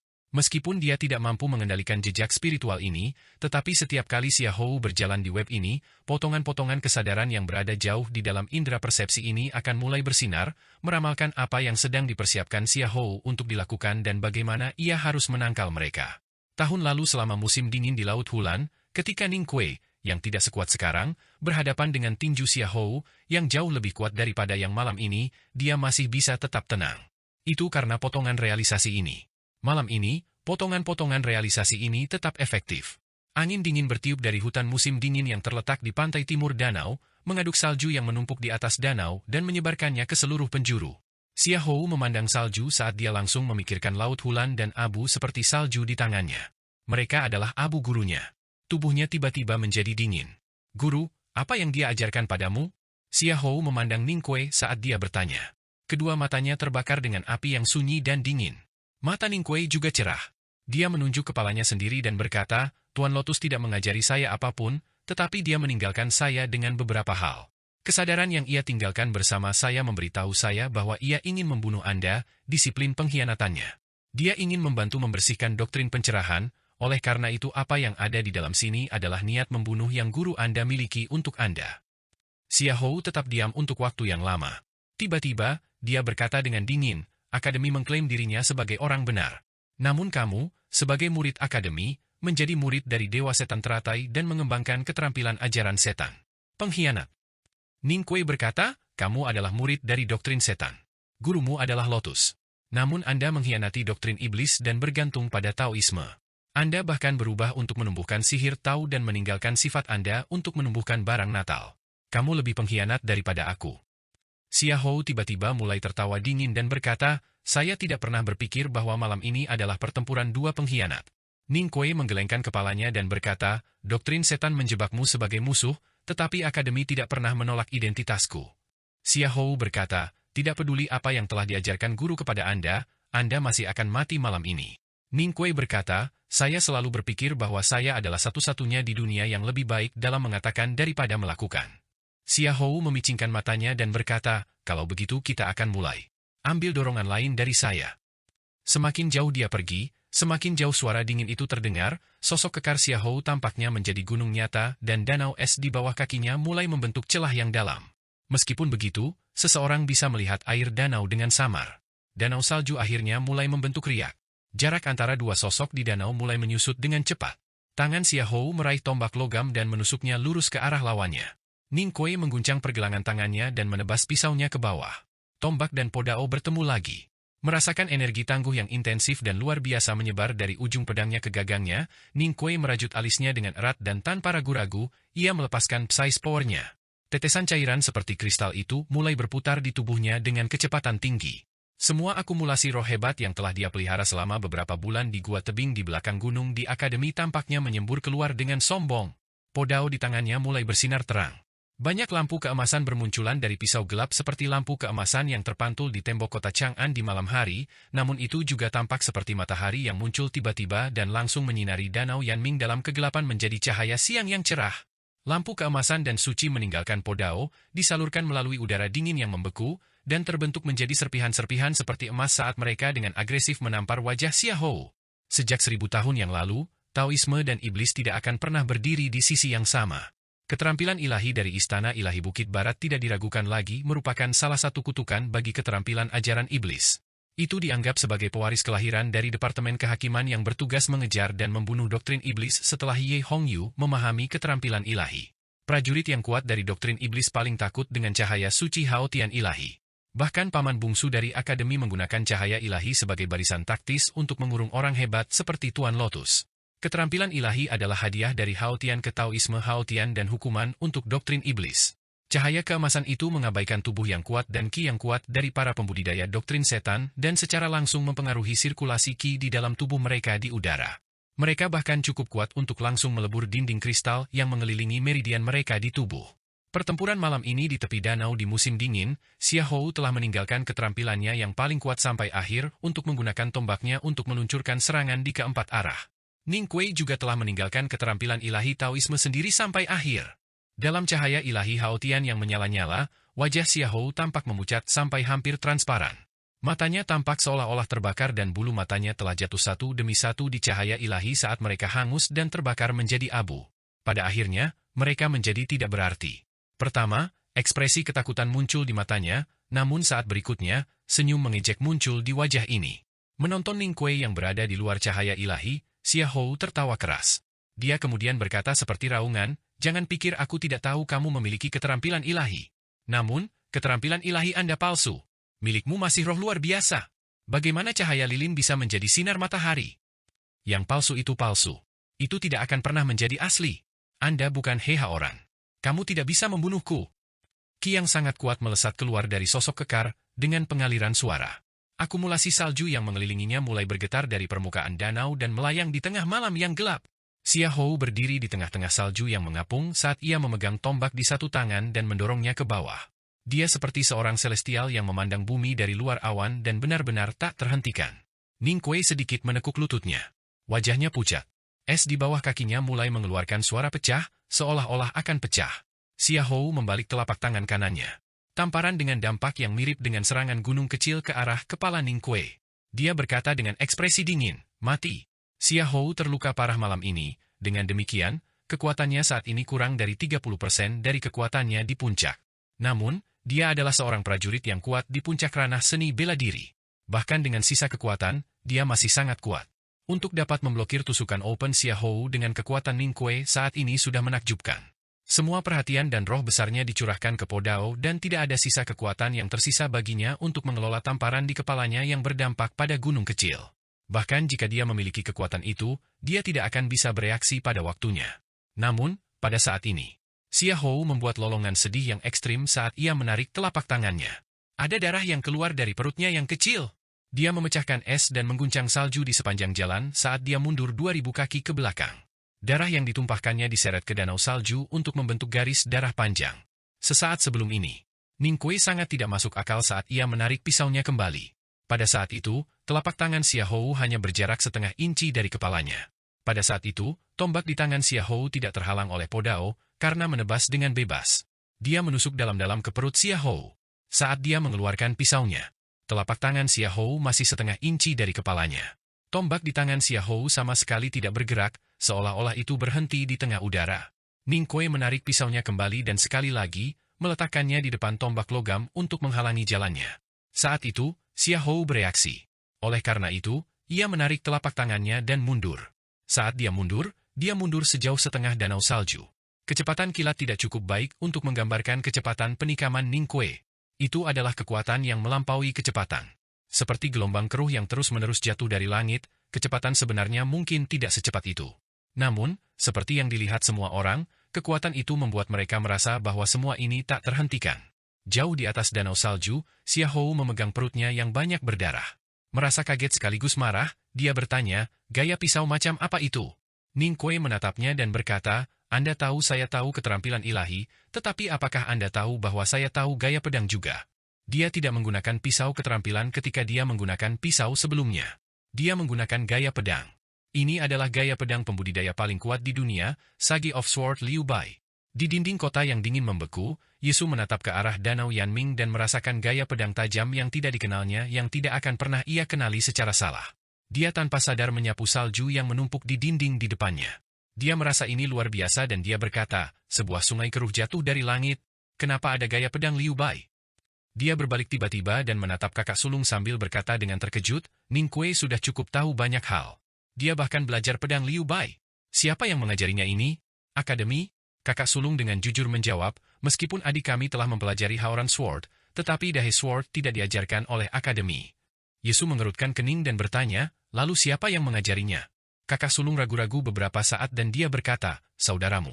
Pertempuran musim dingin di danau dimulai dengan badai jimat, diikuti oleh panah yang ditembakkan di salju di samping danau. Itu kemudian menjadi duel sarana terbuka dan rahasia, mudah untuk menghindari tombak terbuka, tetapi hanya Ning Kuei yang bisa lolos darinya, sulit untuk menghindari pedang terselubung, dan Xiahou gagal melindungi dirinya dari pedang itu. Xiahou menutupi perutnya saat darah terus mengalir dari jari-jarinya. Dia merasakan sakit di perutnya dan gaya pedang mengerikan yang terus menyerang tubuhnya. Ekspresinya yang tak sedap dipandang sangat menyakitkan. Karena itu bukan pisau atau pedang, dia bisa dengan mudah menebak bahwa gaya pedang, seperti sungai dari langit ke tanah, secara serius menyakitinya dengan cara yang mustahil, secara alami datang dari Sagi of the Sword, Liu Bai. Melihat Ning Kuei di danau di kejauhan, ekspresi Xiahou aneh. Ning Kuei memang tidak memiliki kondisi kultivasi yang tinggi, tetapi ia memiliki roh besar yang diwarisi dari He Haoran, belajar menulis jimat dari Yan Shi, mengendalikan panah akademi, mewarisi kesadaran Lotus, dan bahkan memiliki gaya pedang Liu Bai. Itu adalah fenomena yang agak langka di dunia bahwa seorang kultivator dapat mengambil begitu banyak cara yang berbeda, yang terlepas dari apakah mereka benar atau jahat, berada pada tingkat tertinggi di dunia. Akademi, Guru, He Haoran, Yan Shi, sekarang datang satu lagi, Liu Bai. Berapa banyak rahasia yang masih Anda sembunyikan di tubuh Anda dan berapa banyak kemampuan hebat yang Anda miliki? Xiahou tiba-tiba tertawa seolah-olah dia marah dan berkata, "Apakah semua orang ingin aku mati?" Ning Kuei menatapnya dari kejauhan dan berkata, "Semua orang ingin kamu mati. Maka kamu harus mati." Hanya orang bodoh yang berpikir begitu. Xiahou berhenti tertawa dan tidak ada emosi yang berfluktuasi di wajahnya. Dia berkata dengan acuh tak acuh, "Tidak ada yang memenuhi syarat untuk menilai apakah saya harus mati. Anda tidak bisa, begitu juga orang-orang itu. Bahkan jika semua orang mengatakan aku harus mati, aku akan hidup selamanya jika Hao Tian ingin aku hidup." Ning Kuei mengerutkan kening. Dia tidak tahu bahwa selama musim semi 2 tahun lalu, sebelum pertempuran berdarah di pavilion musim semi Brest, Cao Xiaoshu mengatakan sesuatu yang mirip dengan seseorang di rumah lengan merah. Dia hanya tahu bahwa Xiahou menjadi agak berbeda pada saat ini. Ning Kuei menarik napas dalam-dalam. Napas yang sangat dingin dilepaskan dari tubuhnya dan kemudian dengan cepat kembali ke kulit. Salju di danau itu sepertinya merasakan napas yang mengerikan dan semuanya menyebar karena ketakutan. Beberapa garis salju muncul di permukaan danau, seperti semprotan beku. Rambut hitam panjang meninggalkan pundaknya yang berdarah dan melayang di atas angin di malam hari. Beberapa rambut abu-abu bergoyang tertiup angin dan rambut hitam itu diwarnai putih seperti es. Segera setelah itu, pipi Xiahou sedikit tenggelam dan dia menjadi kurus dengan cepat, tetapi aura dari tubuhnya tidak berkurang sama sekali tetapi menjadi lebih kuat. Dengan suara desisan, pakaian yang robek di tubuhnya hancur berkeping-keping dan disemprotkan seperti butiran salju. Tubuh telanjangnya yang kuat terbuka dan dia berdiri di danau salju seperti orang yang terbuat dari besi. Pada saat ini, sesuatu yang aneh terjadi. Ada ratusan luka di tubuh perunggu itu, yang sembuh dengan cepat pada kecepatan yang terlihat dengan mata telanjang, seolah-olah ada kekuatan tak terlihat yang menekan semua luka di tubuhnya. Nafas kehidupan yang sangat hidup mengisi kolam ki asli Xiahou yang mengering, dan itu memperbaiki saluran meridian yang berada dalam keadaan petaka seperti dulu dan membuatnya lebih tebal dari sebelumnya. Meridiannya melebar dan berkontraksi saat ia bernapas, seolah-olah mereka telah hidup. Dikatakan bahwa sejak zaman kuno, jenderal terkenal seperti kecantikan, yang rambut putihnya tidak dapat dilihat oleh orang-orang di dunia. Malam ini, ketika rambut Xiahou memutih di antara saat bernafas masuk dan bernafas, salju dan es di danau mulai takut dan gelisah. Rambut hitam yang mewakili kesehatan dan vitalitas, telah langsung memutih dan vitalitas yang sebelumnya melekat padanya telah hilang. Pipi Xiahou tiba-tiba tenggelam. Kemana daging pergi? Ning Kuei memandang kejauhan sepenuhnya waspada, tapi dia hanya bisa melihat rambut putih Xiahou samar-samar dalam gelap. Dia tidak bisa melihat lebih detail, juga tidak bisa tahu persis apa yang terjadi pada Xiahou. Potongan-potongan kesadaran di kedalaman indera persepsi berkilauan dan entah bagaimana ia tahu bahwa itu adalah taktik perang dari doktrin iblis dengan membakar kehidupan. Daging dan kesehatan yang hilang Xiahou sejenak digunakan oleh dirinya sendiri untuk berubah menjadi vitalitas dan ki asli yang kuat. Alasan utama mengapa doktrin pencerahan disebut doktrin setan dan memiliki citra yang sangat kejam dan buruk di mata orang-orang di dunia. Terlepas dari seleksi brutal para pembudidaya, ada banyak biara jahat di doktrin iblis. Misalnya, praktek Tao Tie dari Lotus diperlukan untuk melahap para pembudidaya. Betapa kejamnya itu! Xiahou terluka parah saat ini, terutama pedang yang terluka di perutnya. Bukan hal yang mengejutkan bagi Ning Kuei bahwa Xiahou akan menggunakan praktik jahat dari doktrin setan pada saat antara hidup dan mati. Taktik membakar kehidupan ini tak terhindarkan akan menyebabkan kerusakan mengerikan pada para pembudidaya itu sendiri. Xiahou bertarung dengan rambutnya yang memutih malam ini. Bahkan jika dia bisa menang, dia tidak akan bisa hidup selama beberapa tahun. Ning Kuei tahu dengan jelas betapa mengerikan serangan mematikan seorang pembudidaya yang kuat dari doktrin iblis, akan tetapi dia tidak siap untuk menyerah. Dia ingin Xiahou mati malam ini dan tidak ingin dia melihat cahaya pagi Danau Yanming. Tiba-tiba ada suara keras di danau salju. Udara pecah, dan salju yang jatuh menabrak bubuk. Awalnya berdiri di sini, Xiahou melewati salju bubuk di danau dalam sekejap dan melarikan diri ke langit malam di depan Ning Kuei. Dengan teriakan tajam yang terdengar seperti guntur, dia memegang tombak di kedua tangannya seperti memegang sebatang besi, dan menghantam tanah dengan seluruh kekuatannya. Angin dingin bersiul, bola-bola salju di danau berguling, dan air danau di lubang yang retak itu jatuh. Ning Kuei terinjak-injak berat di permukaan es yang bergetar, dan ketika tubuhnya tiba-tiba terguncang, ia memegang pisau dengan kedua tangannya dan melompat tinggi dalam kegelapan dan menebas pria seperti dewa. Tanpa ekspresi di wajahnya, Xiahou menginjak salju, lalu mengayunkan tombak besi dan menabrak. Tombak besi memiliki kekuatan yang kuat yang ditukar Xiahou dengan harga membakar hidupnya dan Ning Kuei tidak bisa menahannya. Dengan suara ledakan besar, dia melompat tinggi ke dalam kegelapan dan kemudian jatuh dengan kecepatan lebih cepat ke arah danau. Alih-alih terbang dengan awan dan di antara gunung-gunung, tombak besi dipegang erat-erat di tangan Xiahou. Dalam pertempuran yang mungkin menjadi yang terakhir dalam hidupnya, Xiahou, pria dengan kekuatan kuat yang telah mengkhianati doktrin iblis beberapa dekade yang lalu, akhirnya kembali ke dunia asli dengan kekuatannya yang tak ada habisnya dan sikap orang kuat tentang doktrin setan yang sebenarnya. Xiahou saat ini seperti gunung yang jatuh dari langit. Sementara Ning Kuei seperti kerikil di bawah gunung, yang hanya bisa diubah menjadi bubuk. Xiahou berteriak dengan marah, menendang awan, memegang tombak besi dan memukulnya lagi. Ning Kuei dengan susah payah mengangkat pisaunya untuk menahannya. Gelombang ki tergagap. Kecepatan jatuhnya Ning Kuei semakin cepat, dan jika dia jatuh di es di permukaan danau dengan kecepatan ini, dia pasti akan mati bahkan jika dia bisa melarikan diri dari jeruji besi Xiahou.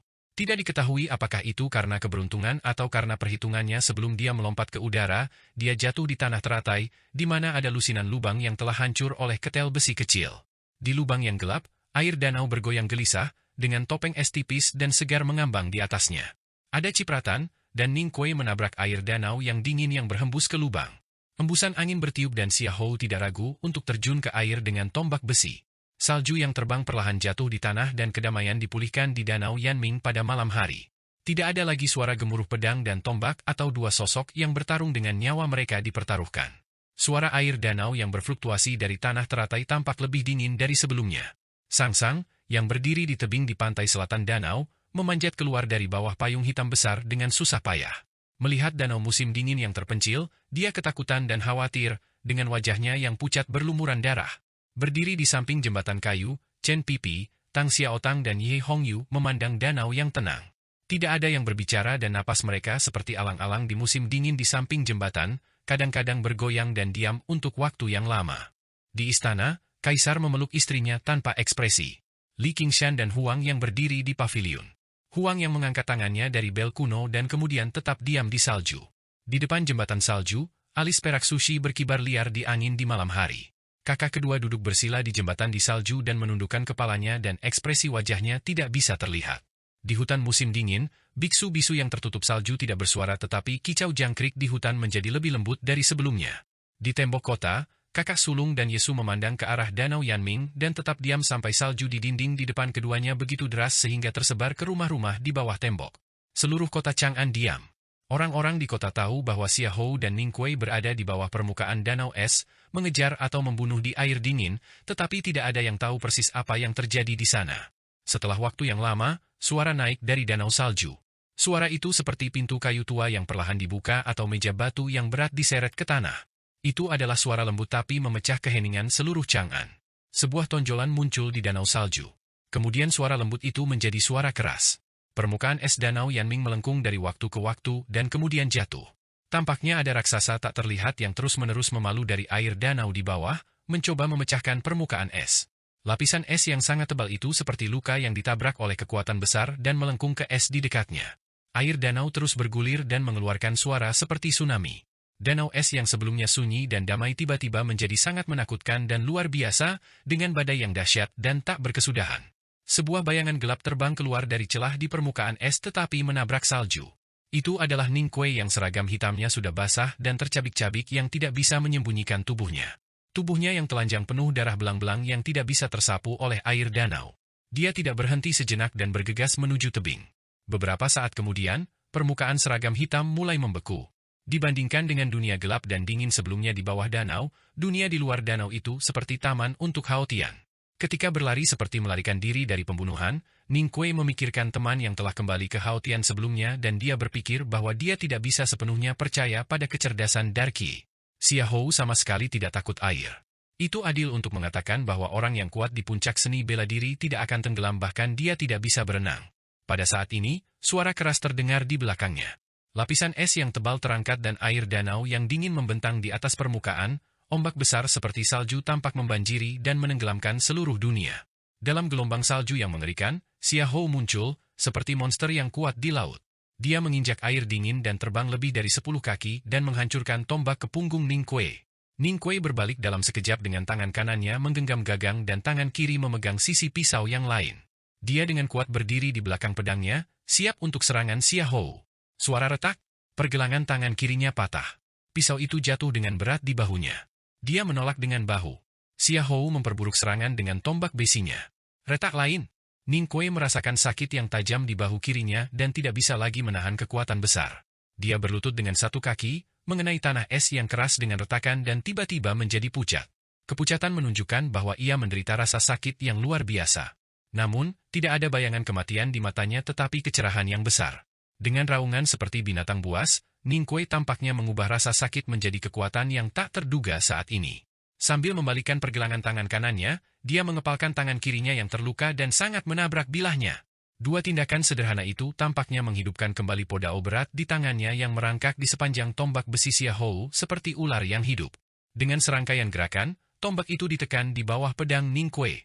Tetesan kristal yang dikompresi oleh roh besar di perutnya tiba-tiba meledak, dan kemudian menguap langsung di udara. Uap bergerak di sepanjang meridian ke setiap sudut tubuhnya. Roh hebat di dalam dirinya pecah dari tubuhnya dalam waktu sesingkat mungkin. Cahaya ilahi Haotian menyala lagi meledak dari bilahnya, mencerminkan sosok Ning Kuei yang lebih kuat dan lebih agresif daripada Xia Hou.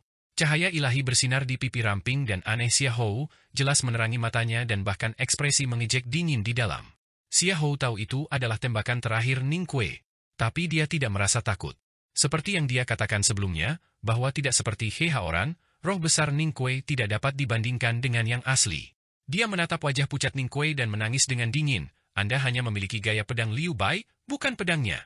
Tidak peduli berapa banyak hal yang telah kamu pelajari, itu bukan milikmu. Teriakannya bergema di atas danau es yang dingin, mengguncang cahaya ilahi pada pedang Ning Kuei seperti nyala api obor yang tertiup angin. Dia tiba-tiba mengangkat tombaknya dan memaksa Podao mundur beberapa inci. Kamu tidak bisa menusuk atau menyakitiku lagi. Menatap mata lawannya, Xia Hou berkata dengan acuh tak acuh, sebagai murid akademi, beraninya kamu meninggalkan item natalmu dan bergabung dengan iblis. Anda sebaiknya mati karena Anda tidak mengerti apa yang diinginkan hati Anda. Setelah kata-kata itu, cahaya ilahi dari pedang bergetar lebih keras dan sepertinya itu akan menghilang kapan saja. Wajah Ning Kuei sangat pucat. Dia meludahkan seteguk darah ke dalam cahaya. Dengan suara mendesis sesuatu yang terbakar, darah menguap dengan cepat, meninggalkan bau yang sedikit terbakar. Matanya penuh dengan ketenangan. Dia mengucapkan dua kata yang tidak terduga. Terima kasih. Ning Kuei tahu dengan jelas betapa perkasa Xia Hou dan betapa sulitnya bagi seorang pembudidaya di ranah Seetroug untuk menantang lawan dengan tingkat budidaya yang lebih tinggi. Jadi dia membuat banyak persiapan. Persiapan ini membuatnya total 15 tahun dan sampai dia meninggalkan rumah lengan merah dan mencium sup daging kambing di jalan kota Chang'an. Dia akhirnya siap. Persiapan ini dibuat untuk melihat peluang membunuh Xia Hou sesuai dengan kekuatan dan teknik tersembunyi. Beberapa dari mereka sangat membantu dalam pertarungan malam ini, seperti badai jimat dan koordinasi panah besi dan ketel, sementara beberapa tidak. Sebelumnya Ning Kuei tanpa daya jatuh dari langit untuk mendorong Xia Hou memasuki danau yang gelap dan dingin dan membunuhnya di sana. Menurut pesan Zuo Er, Xia Hou seharusnya sangat takut pada air. Tapi faktanya dia menjadi lebih perkasa di air. Beberapa persiapan belum digunakan dalam pertarungan. Sebagian digunakan. Pada awalnya, Ning Kuei ingin bertarung dengan Xia Hou berhadapan muka karena dia tahu ancaman cahaya ilahi Haotian kepada para penggarap doktrin setan menurut Ye Hongyu. Dia memiliki dua peluang dan dihadapkan pada dua pilihan. Peluang pertama, ketika cahaya ilahi Haotian meledak dari podaonya, ia memilih untuk mengordinasikan gaya pedang Liu Bai dengan roh besar. Ning Kuei mengira roh besar yang diwarisi dari paman bungsu dan gaya pedang Liu Bai yang baru-baru ini dipelajari adalah aset pertempuran yang paling kuat. Sebenarnya, mereka memang sangat menyakiti Xia Hou, tetapi tidak membunuhnya. Dan kemudian kesempatan kedua datang kepadanya. Dia tidak bisa membuat keputusan sampai dia mendengar kata-kata sombong Xia Hou. Menggunakan sihir misterius dari doktrin iblis sangat dikonsumsi Xia Hou. Matanya cekung dan wajahnya hanya ditutupi lapisan kulit tipis, membuat tulang-tulang di bawahnya terlihat. Dia tampak seperti gurunya Lotus di doktrin iblis. Dalam cahaya yang ganas, dia seperti dewa atau iblis. Dengan mengorbankan darah, daging, dan bahkan hidupnya, Xia Hou benar-benar mendominasi pertarungan di Danau Es. Ning Kuei tidak memiliki peluang di depan lawan yang perkasa. Cahaya ilahi Haotian dapat membantu tetapi tidak dapat mengubah situasi. Ning Kuei hampir kalah. Namun, pada saat ini, dia berterima kasih kepada pria yang akan membunuhnya. Tiba-tiba saja, Xia Hou pikir Ning Kuei gila. Dia tidak bisa memahami kata-kata dan merasakan beberapa keanehan dan kegelisahan di dalamnya. Ning Kuei menatap pipinya yang mengerikan dan berkata, "Tapi aku punya item Natal sendiri. Boleh saya tunjukkan?" Dengan kata-katanya, seberkas Psy Power yang diperkaya dirilis dari tubuh Ning Kuei. Dan kemudian itu meninggalkan darah dan melayang ke langit. Kekuatan jiwa halus tidak bergerak perlahan. Kesan menjadi halus adalah karena Psy Power sangat halus. Tapi itu tidak bergerak ke arah tertentu, melainkan menyebar di kilangit dan bumi di atas danau es. Sebelum gerbang istana salju siang hari, Xia Hou telah mengevaluasi Psy Power Ning Kuei yang murni yang dioperasikan dengan buruk. Dan inilah yang dia harapkan saat ini. Namun, matanya tiba-tiba menjadi dingin. Dia jelas merasakan bahwa Psy Power Ning Kuei telah menangkap untaian kilangit dan bumi yang segera muncul di tebing tepi selatan. Begitu jatuh di tebing, kilangit dan bumi distabilkan dalam sekejap dan kemudian diperluas dengan kecepatan yang mengerikan seperti didorong oleh sesuatu. Memegang gagang dengan kedua tangan, wajah Ning Kuei menjadi pucat, tapi matanya sangat cerah. Dengan risiko menghancurkan kultivasinya, Ning Kuei mengusir tetesan kristal di perutnya dan menyerap semua roh hebat untuk menekan tombak Xia Hou untuk sementara waktu. Dia harus bergegas. Psy Power-nya meninggalkan indera persepsi, melintasi 10 lubang ki tak berwujud dan lautan ki yang stagnan, akhirnya menciptakan lagu yang canggung dan rendah. Dia berharap lagu itu bisa didengar dan dipahami. Karena dia memanggil item Natal dengan lagu itu. Penggarap tidak mengontrol objek secara langsung melalui mengendalikan ki langit dan bumi. Mereka mengambilnya sebagai jembatan dan menyerahkan kekuatan jiwa mereka ke objek, memicu resonansi ki langit dan bumi di dalam objek. Item Natal adalah item yang dapat beresonansi dengan cara yang paling harmonis dan termudah. Ini adalah apa yang dikatakan Chen Pipi. Dia pikir sangat sulit bagi pembudidaya untuk menemukan barang Natal mereka sendiri yang sangat cocok dengan aura pembudidaya. Pada malam hari di perpustakaan lama, dia banyak berbicara dengan Ning Kuei dan memberikan contoh nada suara. Jadi Ning Kuei bisa tahu bahwa item Natal adalah orang yang bisa memahami lagunya. Seorang belahan jiwa?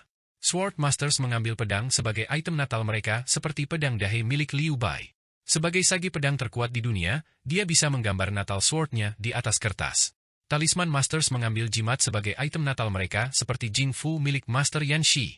Itu adalah teman terdekat Tuan yang bertarung dengannya sampai akhir hayatnya. Ning Kuei adalah seorang pembudidaya langka yang berlatih pedang dan jimat pada saat yang sama.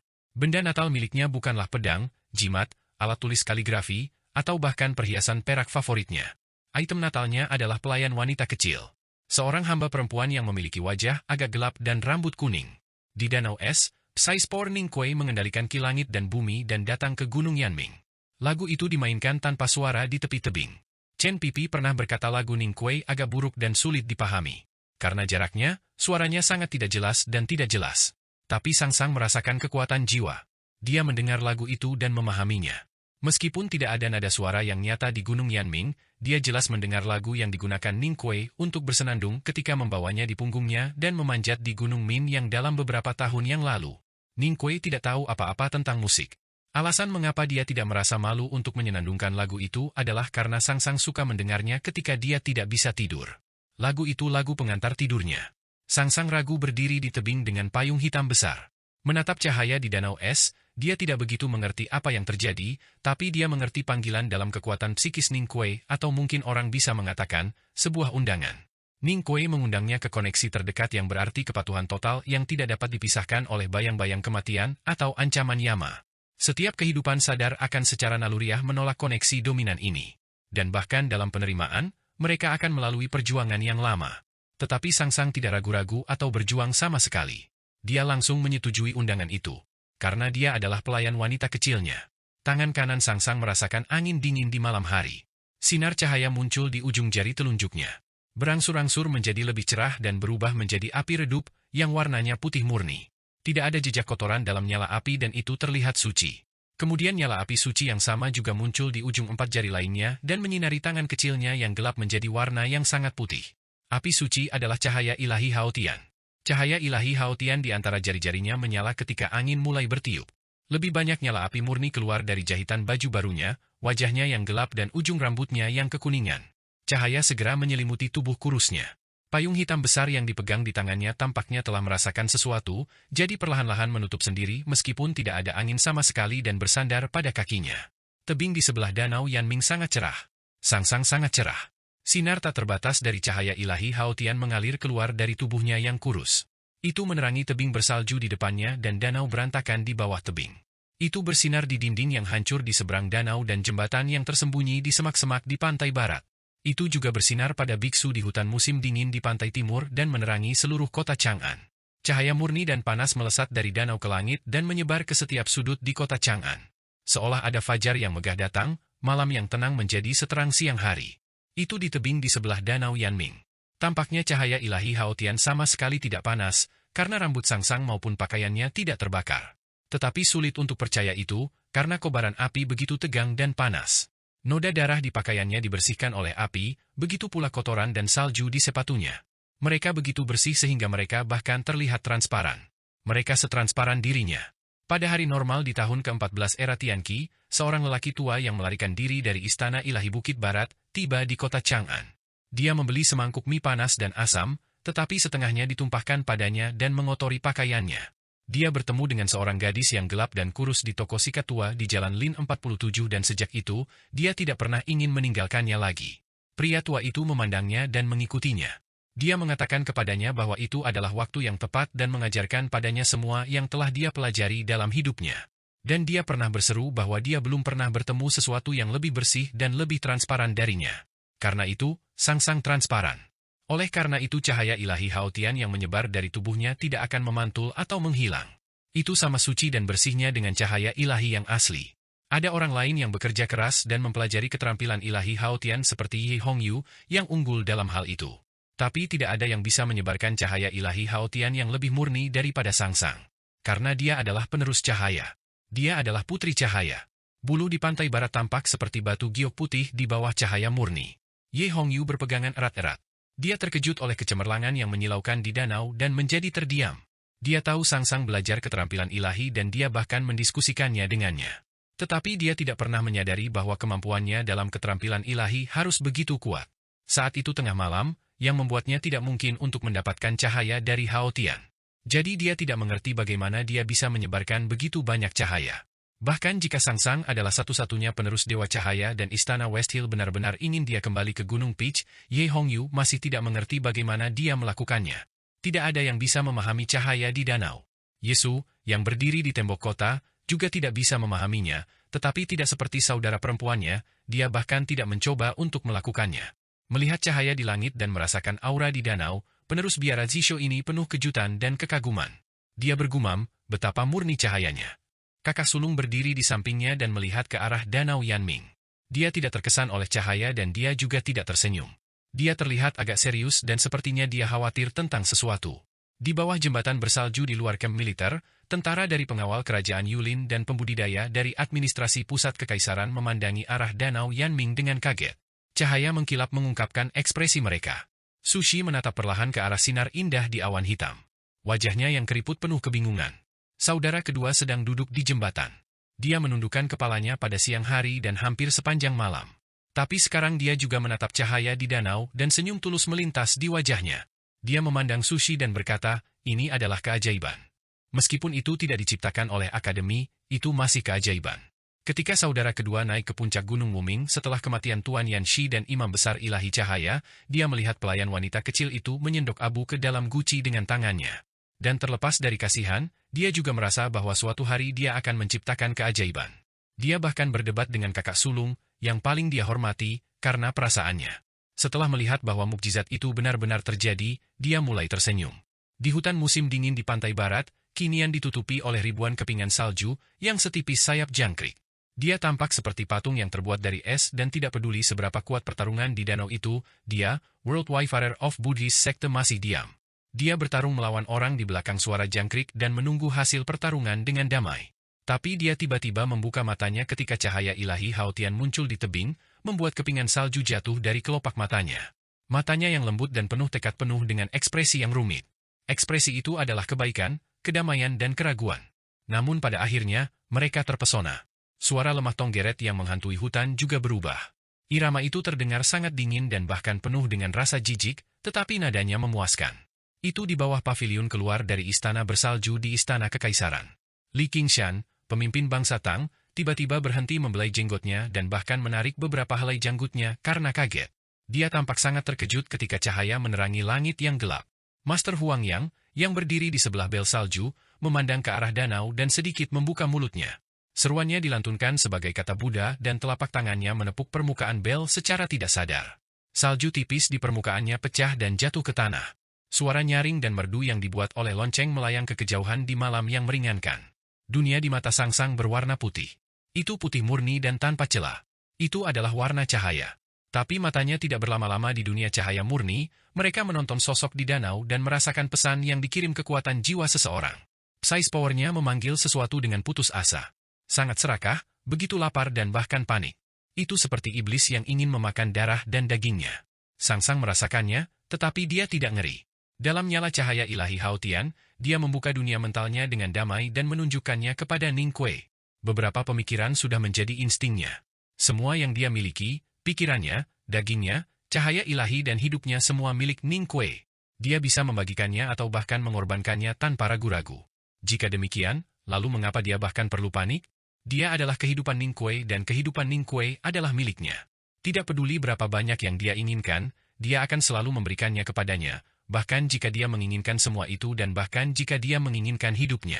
Jika hubungan antara seorang kultivator dan hidupnya seperti teman karib, maka Ning Kuei dan Sangsang adalah teman terbaik di dunia.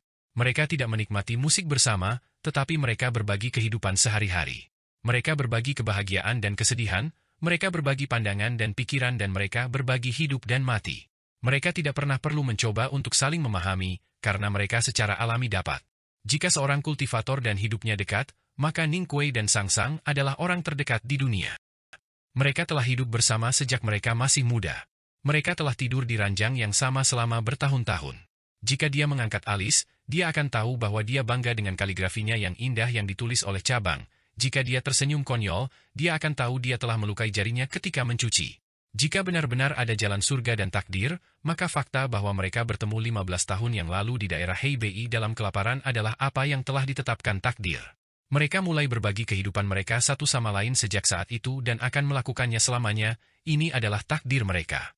Sudah lama diatur. Tampaknya semuanya bisa terhubung entah bagaimana. Dan Sangsang, yang menggunakan hidupnya sebagai bahan bakar untuk menyebarkan cahaya ilahi, sedang melewati cahaya melalui jalan yang tidak terlihat kepadanya. Aura itu tiba-tiba dibersihkan. Sangsang tampak sangat pucat dalam cahaya. Alisnya mengerutkan kening dan dia tampak menanggung rasa sakit yang hebat. Tapi dia masih tersenyum. Cahaya ilahi yang membakar dirinya tiba-tiba berubah menjadi seikat cahaya dan menembak jatuh tebing, menghubungkan Gunung Yanming dan Danau Yanming. Cahaya ilahi Haotian yang tak berujung dikirim ke tubuh Ning Kuei melalui jembatan cahaya dan angin dingin. Itu membuat podaonya mengkilap. Cahaya ilahi Haotian di wajahnya membuat mata Xia Hou mengencang dan terbakar. Pada saat berikutnya, mereka hangus dan dia tampak terkejut dan takut. Dia bisa merasakan bahwa itu bukan cahaya ilahi Haotian yang disamarkan oleh roh besar, itu adalah cahaya ilahi Haotian sejati, kekuatan yang paling dia takuti. Meskipun dia telah mengkhianati doktrin iblis dan bergabung dengan sekte Taoisme, ketakutan itu masih terkubur dalam-dalam di hatinya. Ribuan sinar memanjang dari bilah podao dan membungkus Xia Hou di dalamnya. Sinar itu seharusnya suci dan baik, tetapi ternyata tidak. Mereka kedinginan dan membakar tubuh dan pikirannya tanpa ampun. Api ringan ini milik Ning Kuei, jadi dia tidak terpengaruh olehnya. Bilahnya, bersama dengan nyala api yang menyilaukan, meretas ke depan dengan kecepatan cepat. Dia menggunakan keterampilan pedang yang paling dikenalnya. Itu juga keterampilan yang paling mudah. Tanpa gaya mewah, itu hanya peretasan. Tapi itu peretasan paling kuat yang bisa dia lakukan. Di Danau Shubi, ia menggunakannya untuk memotong kepala geng kuda yang tak terhitung jumlahnya dan di gerbang samping akademi, ia menghancurkan Liu Yiking hanya dengan satu tebasan. Tombak baja panjang di tangan Xia Hou tidak bisa menahan roh hebat di atasnya dan pembakaran cahaya ilahi Haotian lagi. Itu patah menjadi dua bagian. Bilahnya tidak berhenti. Xia Hou meraung. Tangannya bergerak maju dan menangkap podao Ning Kuei. Kekuatan mengerikan telapak tangannya ditekan ke pedang dan ke Ning Kuei, yang membuatnya menundukkan kepalanya dan menekan bibirnya bersamaan. Tapi seolah-olah tidak merasakan sakit, Ning Kuei terus meretas podaonya. Cahaya ilahi Haotian pada bilah Ning Kuei membakar tinju Xia Hou. Itu bergerak perlahan dan terus turun dan semakin dekat dan lebih dekat ke wajahnya yang pucat dan kurus. Xia Hou meraung lagi ketika dia merasakan ancaman kematian. Dia tidak berusaha untuk mengangkat kakinya yang terluka ke atas dan menendang ke arah pinggang Ning Kuei. Bahkan jika dia bisa melukai Ning Kuei, masih tidak mungkin untuk menghentikan pedangnya dan cahaya ilahi di atasnya. Tapi dia tetap melakukannya, karena dia ingin Ning Kuei mati bersamanya. Tetapi dia juga tidak bisa mewujudkannya.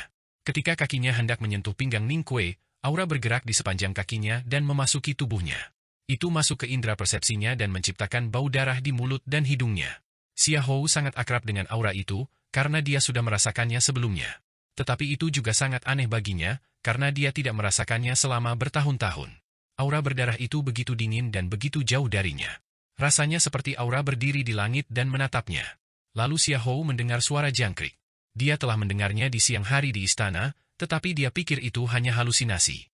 Dia juga mendengarnya di sore hari ketika dia berjalan melewati Danau Yanming, dan dia tidak bisa memastikan apakah itu nyata. Dan sekarang dia telah mendengarnya lagi ketika dia akan mati, dan kali ini dia yakin itu nyata. Ning Kuei ditendang ke udara dan dia mendarat dengan berat di salju. Dia berusaha sangat keras untuk bangkit dan meretas Xia Hou lagi. Tetapi sekeras apapun dia berusaha, itu sia-sia. Dia harus duduk di salju dan terengah-engah. Pada saat ini, luka muncul di tubuh Xia Hou. Itu dimulai di dahinya dan menyebar ke bawah ke hidung, bibir, dada, dan perutnya. Darah mengalir keluar dari luka. Dia telah kehilangan terlalu banyak darah dalam pertarungan sengit malam ini dan itulah mengapa darah di tubuhnya hanya bisa mengalir daripada mengalir. Dia tampak agak sedih sekarang. Xia Hou tidak berbaring. Dia melihat luka yang dalam di dadanya. Itu bukan sesuatu yang serius baginya jika ia berada di puncak. Tapi itu bukan sesuatu yang bisa dia tahan sekarang. Cahaya ilahi Haotian di sekitarnya tidak mati karena suatu alasan. Sebagai gantinya, ia terus terbakar seolah-olah danau dingin adalah bahan bakar untuknya dan esnya adalah batu bara. Seluruh danau terbakar dan menyebarkan cahaya yang menyilaukan. Segalanya tampak agak jelas. Di bawah cahaya, Xia Hou melihat luka di dadanya. Dia tahu dia akan segera mati dan mengendurkan tangannya. Tombak panjangnya yang sudah terbelah menjadi dua bagian jatuh ke salju dan terpercik ke salju. Suara bel di istana kekaisaran menyebar ke danau. Xia Hou mendongak ketika mendengar suara itu. Mungkin dia hanya memikirkan saudara perempuannya. Bel berbunyi lagi. Suara mendengung dimulai dari tubuhnya dan kemudian pasir yang tak terhitung jumlahnya keluar. Seolah-olah dia telah menyimpan pasir selama beberapa dekade. Suara bel merdu terus berdering di kota. Berdebar, berdebar. Tubuhnya membuat beberapa suara teredam. Beberapa bagian tenggelam, sementara bagian lainnya menonjol keluar. Tulangnya patah dan kulitnya memar, sepertinya dia dipukuli oleh tangan seseorang. Itu Tang. Selama beberapa pembunuhan di Wilderness, Tang mempertaruhkan nyawanya dan menahan rasa sakit yang luar biasa dari luka-lukanya untuk menerobos korselet Xia Hou dan meninggalkan beberapa kepalan tangan padanya. Dalam beberapa hari terakhir, Dengan bantuan kekuatannya yang dalam dan kondisinya yang menakutkan, Xia Hou telah menahan cedera yang disebabkan oleh tanda-tanda itu. Tapi sekarang cahaya ilahi Hao Tian telah melelehkan penghalang antara meridian di tubuhnya dan membuatnya tidak mungkin baginya untuk menahannya lagi. Dan tanda itu meledak. Luka-luka itu tertahan oleh keterampilan rahasia doktrin iblis juga meledak, meninggalkan ribuan luka baru di kulitnya. Itu terlihat sangat menakutkan. Sangat kejam baginya bahwa ia harus mengalami semua luka dan rasa sakit yang dideritanya sebelumnya. Semua organnya benar-benar rusak dan menjadi tumbuk. Darah di otot seseorang tidak sebanyak di organnya. Jadi ketika organ-organnya pecah, Xia Hou mulai batuk darah. Darah hitam dan tebal mengalir sepanjang kerongkongannya ke mulutnya dan keluar dari bibirnya. Xia Hou berdiri di salju, terbatuk-batuk sambil tertawa. Ning Kuei sedang duduk di salju. Dia juga mulai tertawa setelah lama terdiam. Tawa mereka benar-benar berbeda. Sang-sang sedang duduk di salju di tebing. Dia tampak sangat pucat. Dia melihat danau dan tahu bahwa Ning Kuei tidak mau tertawa sama sekali, dia hanya ingin menangis. Dia merasa sedih ketika memikirkan perasaannya dan mulai meneteskan air mata. Air mata dingin mengalir di pipinya yang gelap, tetapi itu tidak menutupi senyumnya. Tapi itu hal yang menyenangkan, jadi dia mulai bernyanyi dengan lembut. Kami datang dari gunung untuk membunuhmu. Kami datang dari sungai untuk membunuhmu. Kami datang dari padang rumput untuk membunuhmu. Kami datang dari desa terpencil Dian untuk membunuhmu. Kami datang dari rumah jenderal yang sepi di Chang'an untuk membunuhmu. Lirik lagu itu sama dengan puisi kecil tentang balas dendam yang dia tulis untuk Ning Kuei. Dan melodinya adalah cradle song yang digunakan Ning Kuei untuk bernyanyi ketika mereka masih anak-anak. Suara sang-sang lembut dan seperti bayi. Itu tidak terlalu bagus. Tapi lagu yang dia nyanyikan sangat menyentuh. Itu bergema di seberang danau untuk waktu yang lama. Siang hari tidak akan segera tiba dan masih sangat dingin di malam hari. Seseorang akan mati pada saat ini. Danau bersalju itu sangat cerah. Cahaya ilahi masih menyala di sisa-sisa salju di es dan di bawah danau, memancarkan banyak uap. Suara air mendidih bisa didengar, itu tampak seperti mata air panas berkabut di pagi hari. Xia Hou berlumuran darah. Rambut putihnya menjuntai di pundaknya dan menyatu karena darah. Dia memandang Ning Kuei, matanya yang redup penuh kebingungan, dan bertanya dengan suara serak, kamu baru berumur 4 tahun saat itu. Tidak mudah bagi seseorang di usia itu untuk mengingat musuhnya. Kamu benar-benar membenciku sejauh ini? Angin dingin membelai wajah Ning Kuei. Senyum di wajahnya menghilang dan dia mulai berbicara. 4 tahun yang saya habiskan di Chang'an ketika saya masih kecil adalah waktu yang paling membahagiakan dalam hidup saya terakhir dan ini. Saya tidak perlu berpikir atau belajar tentang apapun. Saya hanya perlu menikmati cinta saya dari orang tua saya, bermain dengan teman-teman saya dan mengintip buku-buku umum. Tapi kau menghancurkannya. Di mata orang lain, saya telah menjalani kehidupan yang baik selama ini. Tetapi hanya saya yang tahu betapa menyakitkan dan tidak bahagia berjuang untuk bertahan hidup. Tentu saja, aku membencimu. Tidak peduli apa yang aku lakukan, bendaharawan dan tuan muda yang dibunuh olehku di gudang kayu tidak bisa hidup kembali, orang-orang mati di Menshan tidak bisa hidup kembali lagi dan orang tuaku tidak bisa hidup kembali. Dan waktu terindah saya juga tidak bisa kembali. Itu sebabnya tidak ada dan tidak ada yang bisa menghentikan saya membunuhmu. Saya ingin mereka tahu bahwa peretasan saya layak dan saya ingin Anda tahu bahwa saya membalas dendam kepada orang tua saya. Saya ingin Anda ingat bahwa nama ayah saya adalah Lin Tao dan nama ibu saya adalah Lisa Niang. Xia Hou menatap luka dadanya dan tiba-tiba bertanya, bagaimana rasanya membalas dendam? Rasanya tidak buruk, jawab Ning Kuei. Xia Hou mendongak dan bertanya dengan bingung, apa yang kamu rasakan sebenarnya? Aku benar-benar tidak tahu bagaimana perasaanku. Bagaimanapun, itu santai dan saya merasa jika Anda mati, seluruh dunia akan berbeda dan saya tidak lagi sama dengan saya dalam 15 tahun terakhir. Ning Kuei berpikir sejenak dan berkata, saya tahu mengapa saya merasa sangat santai sekarang.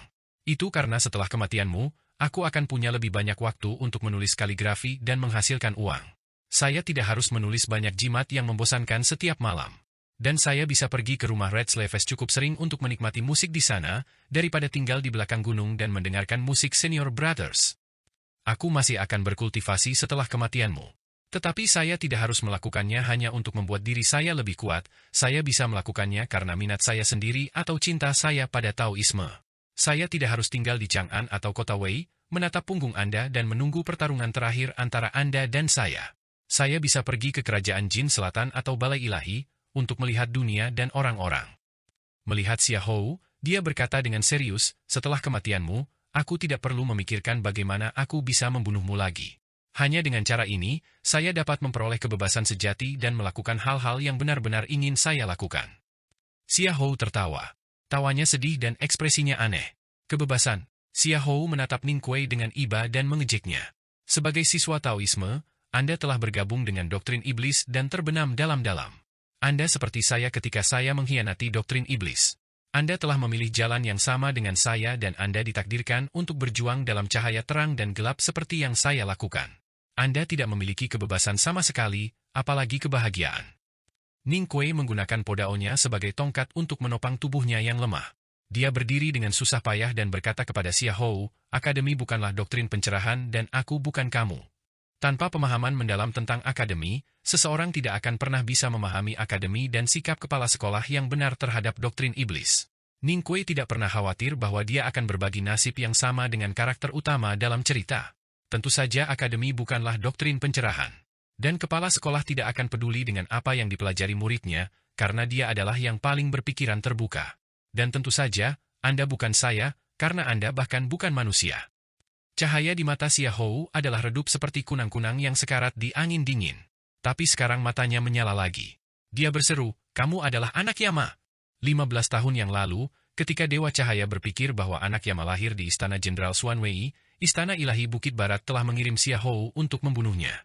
Itu memunculkan cerita-cerita berikut dan pertarungan malam ini. Xia Hou memikirkan hal-hal yang membingungkannya dalam pertarungan. Dia memikirkan orang-orang mati itu, yang datang ke sini karena Ning Kuei. Dan itu membuatnya menjadi lebih percaya diri akan penilaiannya. Dia memandang Ning Kuei dan tersenyum aneh. Dia mengutuk, "Saya bersumpah untuk Hao Tian, bahwa suatu hari, Anda, anak Yama, akan berakhir seperti saya dan Anda akan dibakar menjadi abu oleh cahaya ilahi. Mungkin lebih mudah bagimu untuk menerima kenyataan bahwa kamu dibunuh olehku, jika aku adalah putra Yama. Tapi sayangnya, saya tidak ada hubungannya dengan Yama." Ning Kuei melanjutkan, "Semua orang akan mati pada akhirnya dan semua orang akan terbakar menjadi abu oleh cahaya ilahi Hao Tian. Jadi, kutukanmu tidak benar-benar berarti apa-apa. Apakah kamu benar-benar bukan anak Yama?" Xia Hou bergumam, "Bagaimana kamu bisa melarikan diri dari Chang'an jika tidak? Bagaimana Anda bisa mengalahkan saya dengan melintasi batas ranah jika Anda tidak? Dan jika Anda tidak mengalahkan saya, bagaimana saya bisa mati hari ini?" Wajahnya tampak seperti pohon willow yang terbelah oleh guntur.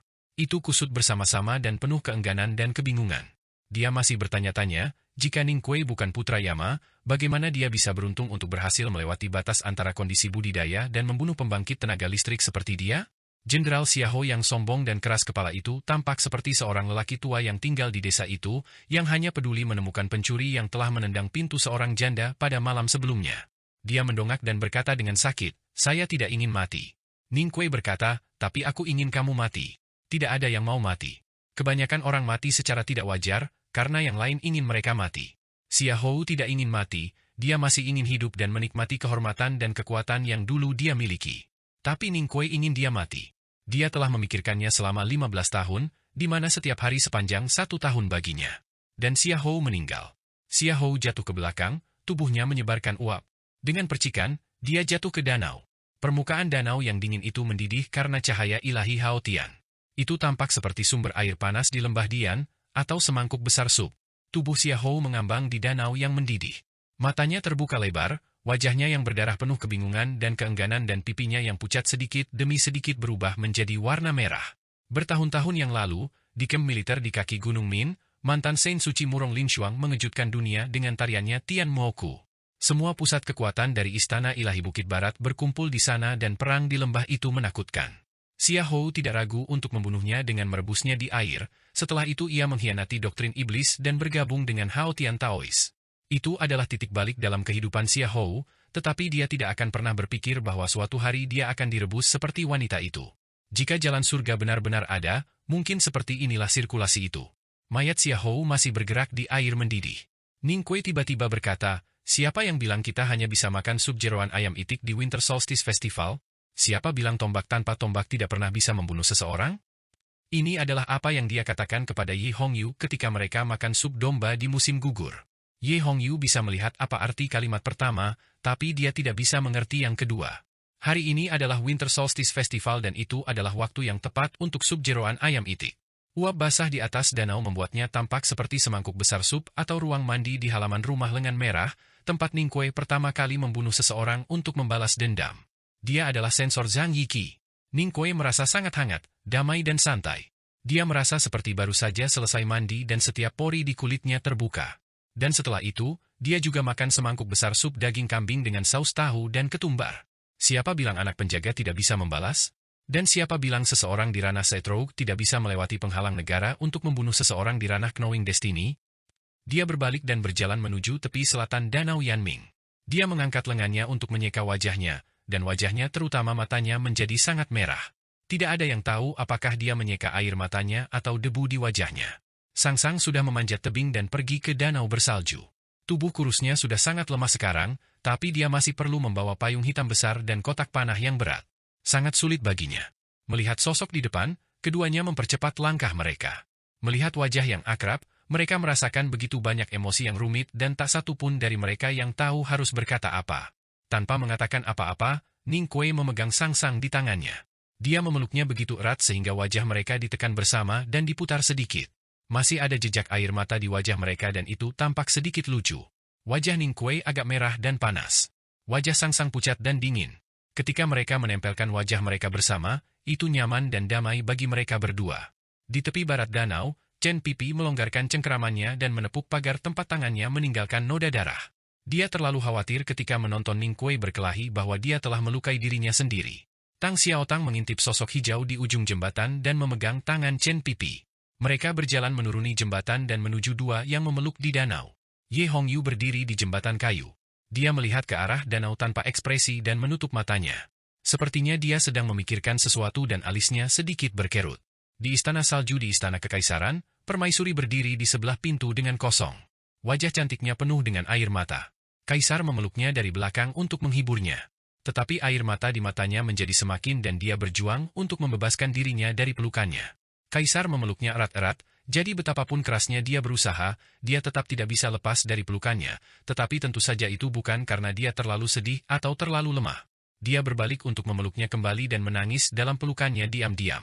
Pakaian di dadanya segera basah. Di pavilion salju di luar istana, Master Bangsa Li Qingshan memandang ke arah danau Yanming dengan ekspresi rumit. Master Huang yang melepaskan tangannya dari bel dan suara bel berangsur-angsur berhenti. Seluruh kota Chang'an sepi. Seluruh dunia hening. Di hutan musim dingin di tepi timur danau Yanming, suara jangkrik terdengar lagi. Itu melengking tapi sangat menyenangkan. Menjadi dingin lagi setelah api padam di danau. Tang Xiaotang berhenti di belakang Ning Kuei dan melepaskan tangan Chen Pipi. Dia berlutut di tengah salju yang tebal. Lalu dia bersujud kepada Ning Kuei dengan berat. Chen Pipi sedikit terkejut. Tang Xiaotang berkata dengan suara menggigil, "Terima kasih, Paman Bungsu, karena telah membunuh pengkhianat doktrin pencerahan." Ning Kuei tidak berusaha menghentikannya melakukannya. Sebaliknya, dia menerimanya dengan damai. Dia tahu betul bahwa untuk doktrin iblis yang membusuk, Paman Bungsunya adalah seseorang untuk dikagumi dan dikagumi. Tapi Xia Hou adalah pengkhianat yang mereka benci sampai ke tulang. Jika dia tidak membiarkan Tang Xiaotang melakukan itu, dia mungkin tidak bisa menemukan cara lain untuk melepaskan segudang emosi di dalam hatinya. Dan karena dia memiliki fragmen ingatan Lotus, itu lebih seperti menerima rasa hormat menerima atas nama Lotus. Tapi dia masih memandangi malam yang gelap dan berkata, ada terlalu banyak orang di sekitar danau dan berlututmu mungkin akan membuat kita kesulitan. Tang Xiaotang berdiri. Chen Pipi menyeka salju di dahinya. Dahi merahnya yang bengkak membuat hatinya hancur. Dia menjawab Ning Kuei, kamu tidak perlu khawatir tentang masalah di kota Chang'an.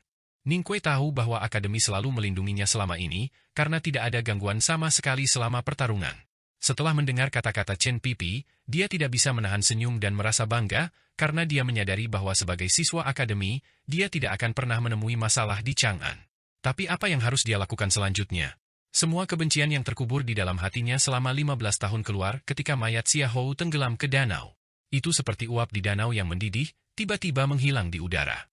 Orang normal akan merasa sangat kosong di dalam setelah mengalami kegembiraan dan kegembiraan yang ekstrim, dan mereka mungkin tidak akan tahu apa yang harus dilakukan. Jika Ning Kuei masih orang yang sama di kota Wei, dia akan menjadi seperti itu. Setelah membunuh Xia Hou, dia akan merasa seperti tidak ada yang bisa dilakukan dan tidak ada tempat untuk pergi. Tapi itu berbeda baginya sekarang karena rumahnya di kota Chang'an. Meskipun dia tidak bisa kembali ke toko kuas tua, dia bisa pergi ke Menshan di sebelah danau Yanming. Meskipun rumah itu berantakan, orang masih bisa tinggal di sana. Dan dia selalu bisa kembali ke akademi dan menemukan gubuk untuknya dan Sangsang di belakang gunung. Ayo pulang dulu. Ning Kuei dan Sangsang saling mendukung ketika berjalan ke rumah besar di tepi utara danau, tempat api sudah lama padam. Meskipun mereka tidak terluka serius, pertarungan itu menghabiskan banyak energi, sehingga mereka seperti lampu tanpa bahan bakar. Pada saat ini, jika mereka tidak memperhatikan setiap langkah, mereka akan tersandung selama mereka mulai berjalan. Chen Pipi bergerak cepat dan memegang lengan Ning Kuei sebelum dia jatuh ke tanah. Dia memarahinya dengan marah, Sangsang juga benar-benar dicoba, dan Anda masih ingin dia mendukung Anda? Mengapa Anda tidak bisa meminta saya untuk membantu Anda? Apakah itu akan membunuhmu? Ning Kuei berkata, jangan perlihatkan kepedulianmu padaku. Xia Hou adalah profesor tamu di pesta-pesta Taoisme. Jika Istana Ilahi Bukit Barat atau Biara Zisho tahu tentang hal itu di masa depan, Anda akan mendapat masalah. Aku toh tidak pernah ingin menjadi pendeta Tao. Chen Pipi menjawab dengan tidak sabar. Lalu dia menyeret lengan Ning Kuei, mengangkatnya ke punggung dan mulai berjalan menuju bank. Tang Xiaotang dan Sangsang mengikuti mereka. Hanya suara orang-orang yang berjalan di salju yang lembut yang bisa terdengar di danau bersalju yang tenang. Pagi telah tiba. Malam ini, bagi ribuan orang yang telah menyaksikan pertarungan di danau, masih sulit bagi mereka untuk percaya apa yang telah mereka lihat adalah nyata. Melihat dua jalan setapak yang tersisa di danau dan keempat orang berjalan, mereka merasa sangat rumit. Dengan bantuan pelayan perempuannya, Ning Kuei, yang berada di ranah Seetroug, telah membunuh pusat kekuatan di puncak seni bela diri. Bagi banyak orang, semuanya itu tidak mungkin. Meskipun Ning Kuei adalah murid kepala sekolah, itu masih mustahil, karena itu pertarungan yang adil. Tidak jarang seorang kultivator mati dalam perkelahian dengan seorang kultivator yang kondisinya lebih rendah daripada dia, karena perkelahian tidak pernah masuk akal. Kadang-kadang, pembunuhan, racun atau perangkap bisa mengubah segalanya dan bahkan seorang pembudidaya ranah Seetroug dibunuh oleh orang normal tidak jarang. Tapi itu jarang terjadi dalam pertarungan yang adil, karena itu akan menjadi pertarungan kekuatan nyata. Membunuh Grand Kultivator sangat sulit. Setelah mereka memasuki negara takdir yang mengetahui, itu akan menjadi hal yang paling mustahil di dunia bagi seorang kultivator di negara bagian yang lebih rendah untuk mengalahkannya dalam pertarungan yang adil. Karena ranah yang mengetahui takdir adalah penghalang besar di jalan kultivasi, jika seseorang melewatinya, maka akan ada jarak nyata antara dia dan dunia fana.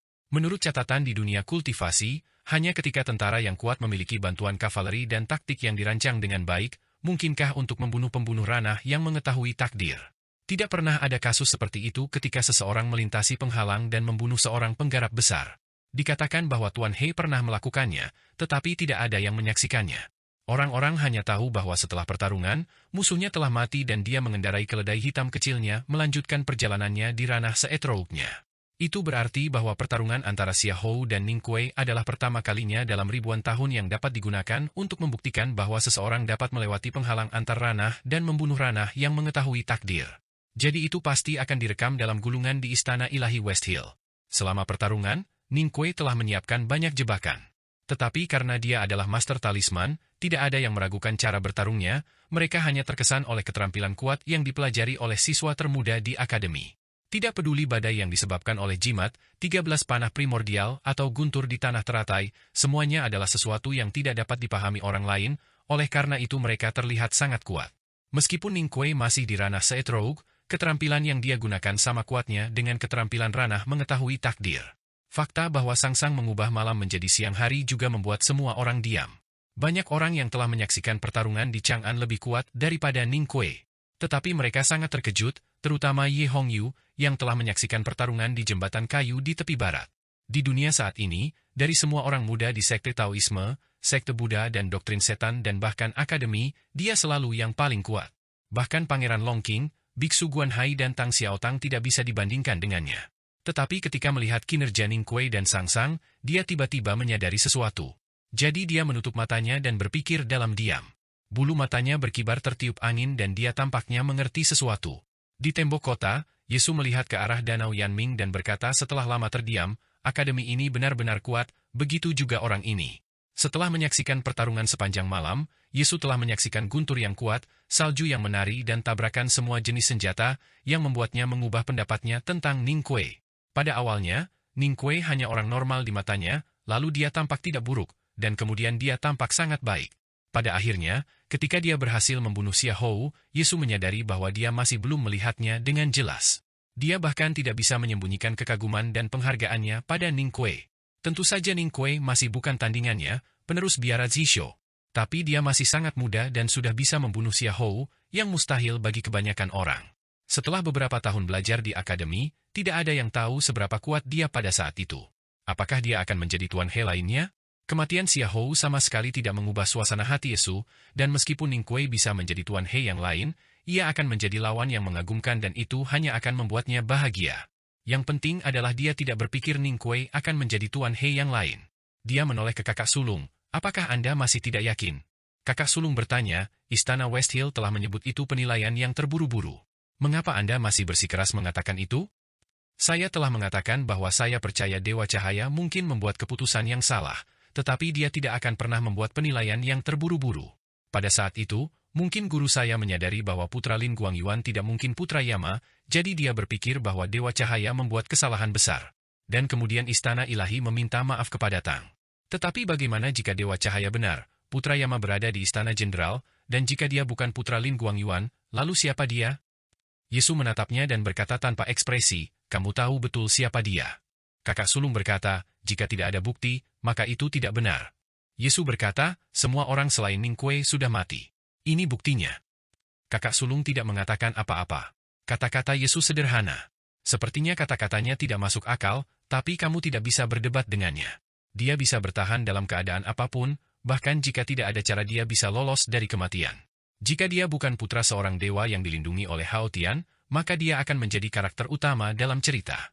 Garis hitam telah datang ke dunia selama 15 tahun dan cerita telah dimulai dan berlanjut selama 15 tahun. Dan tokoh utama dalam cerita itu adalah Putra Yama. Yesu berpikir bahwa Ning Kuei adalah Putra Yama. Tembok kota sepi ketika sinar matahari muncul di timur. Setelah waktu yang lama, saudara sulung berkata, guru pernah berkata bahwa untuk kejadian aneh, jika kita tidak yakin akan keasliannya, maka kita harus waspada dan ketakutan, tetapi pada saat yang sama, abaikan saja. Ini cara yang tepat untuk menghadapinya. Dia memandang Yesu dan berkata, saya tidak yakin apakah Ning Kuei adalah anak Yama, saya percaya dia tidak. Tapi aku yakin dia adalah adik bungsuku di akademi. Yesu memikirkan kata-kata Tuan. Kemudian dia melihat hutan musim dingin di Danau Yanming, dan berkata, bahkan jika sekte Taoisme meragukannya, mereka tidak dapat melakukan apapun tanpa memiliki bukti nyata dan pesan dari dewa. Saya pikir bisu perlu mendengar kata-kata ini lebih dari saya. Tetapi karena dia tidak bisa bicara, saya ragu apakah dia masih bisa mendengarnya. Bisu itu benar-benar bisu, jadi dia tidak akan tuli juga. Ketika mereka berbicara tentang apakah dia bisa mendengarnya, mereka sebenarnya berarti apakah dia ingin mendengarnya dan mempercayai akademi. Kakak sulung memandang hutan musim dingin dan memikirkan World Wayfarer yang terkenal dengan tekadnya. Wajahnya tampak sedikit khawatir ketika dia ingat bahwa Buddha World Wayfarer hanya datang ke Chang'an karena Putra Yama. Karena dia telah mengungkapkan jejaknya, maka dia tidak akan takut dengan akademi dan pasti akan merugikan Ning Kuei.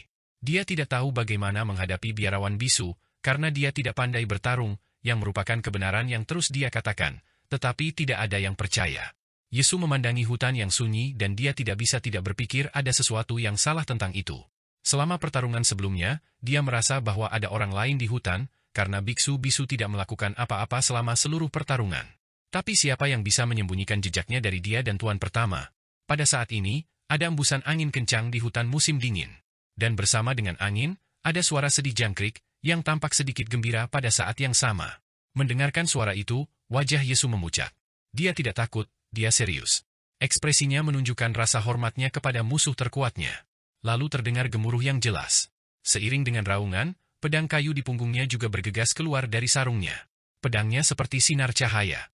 Itu berlari keluar dari tembok kota dan bergegas ke hutan Winder dalam cahaya redup malam itu. Kemudian Yesu melompat turun dari tembok kota dan mengejar pedangnya. Jubah panjangnya menari-nari di angin pagi dan dia bergerak secepat dan anggun seperti kepingan salju. Kecepatannya hampir secepat kecepatan pedang.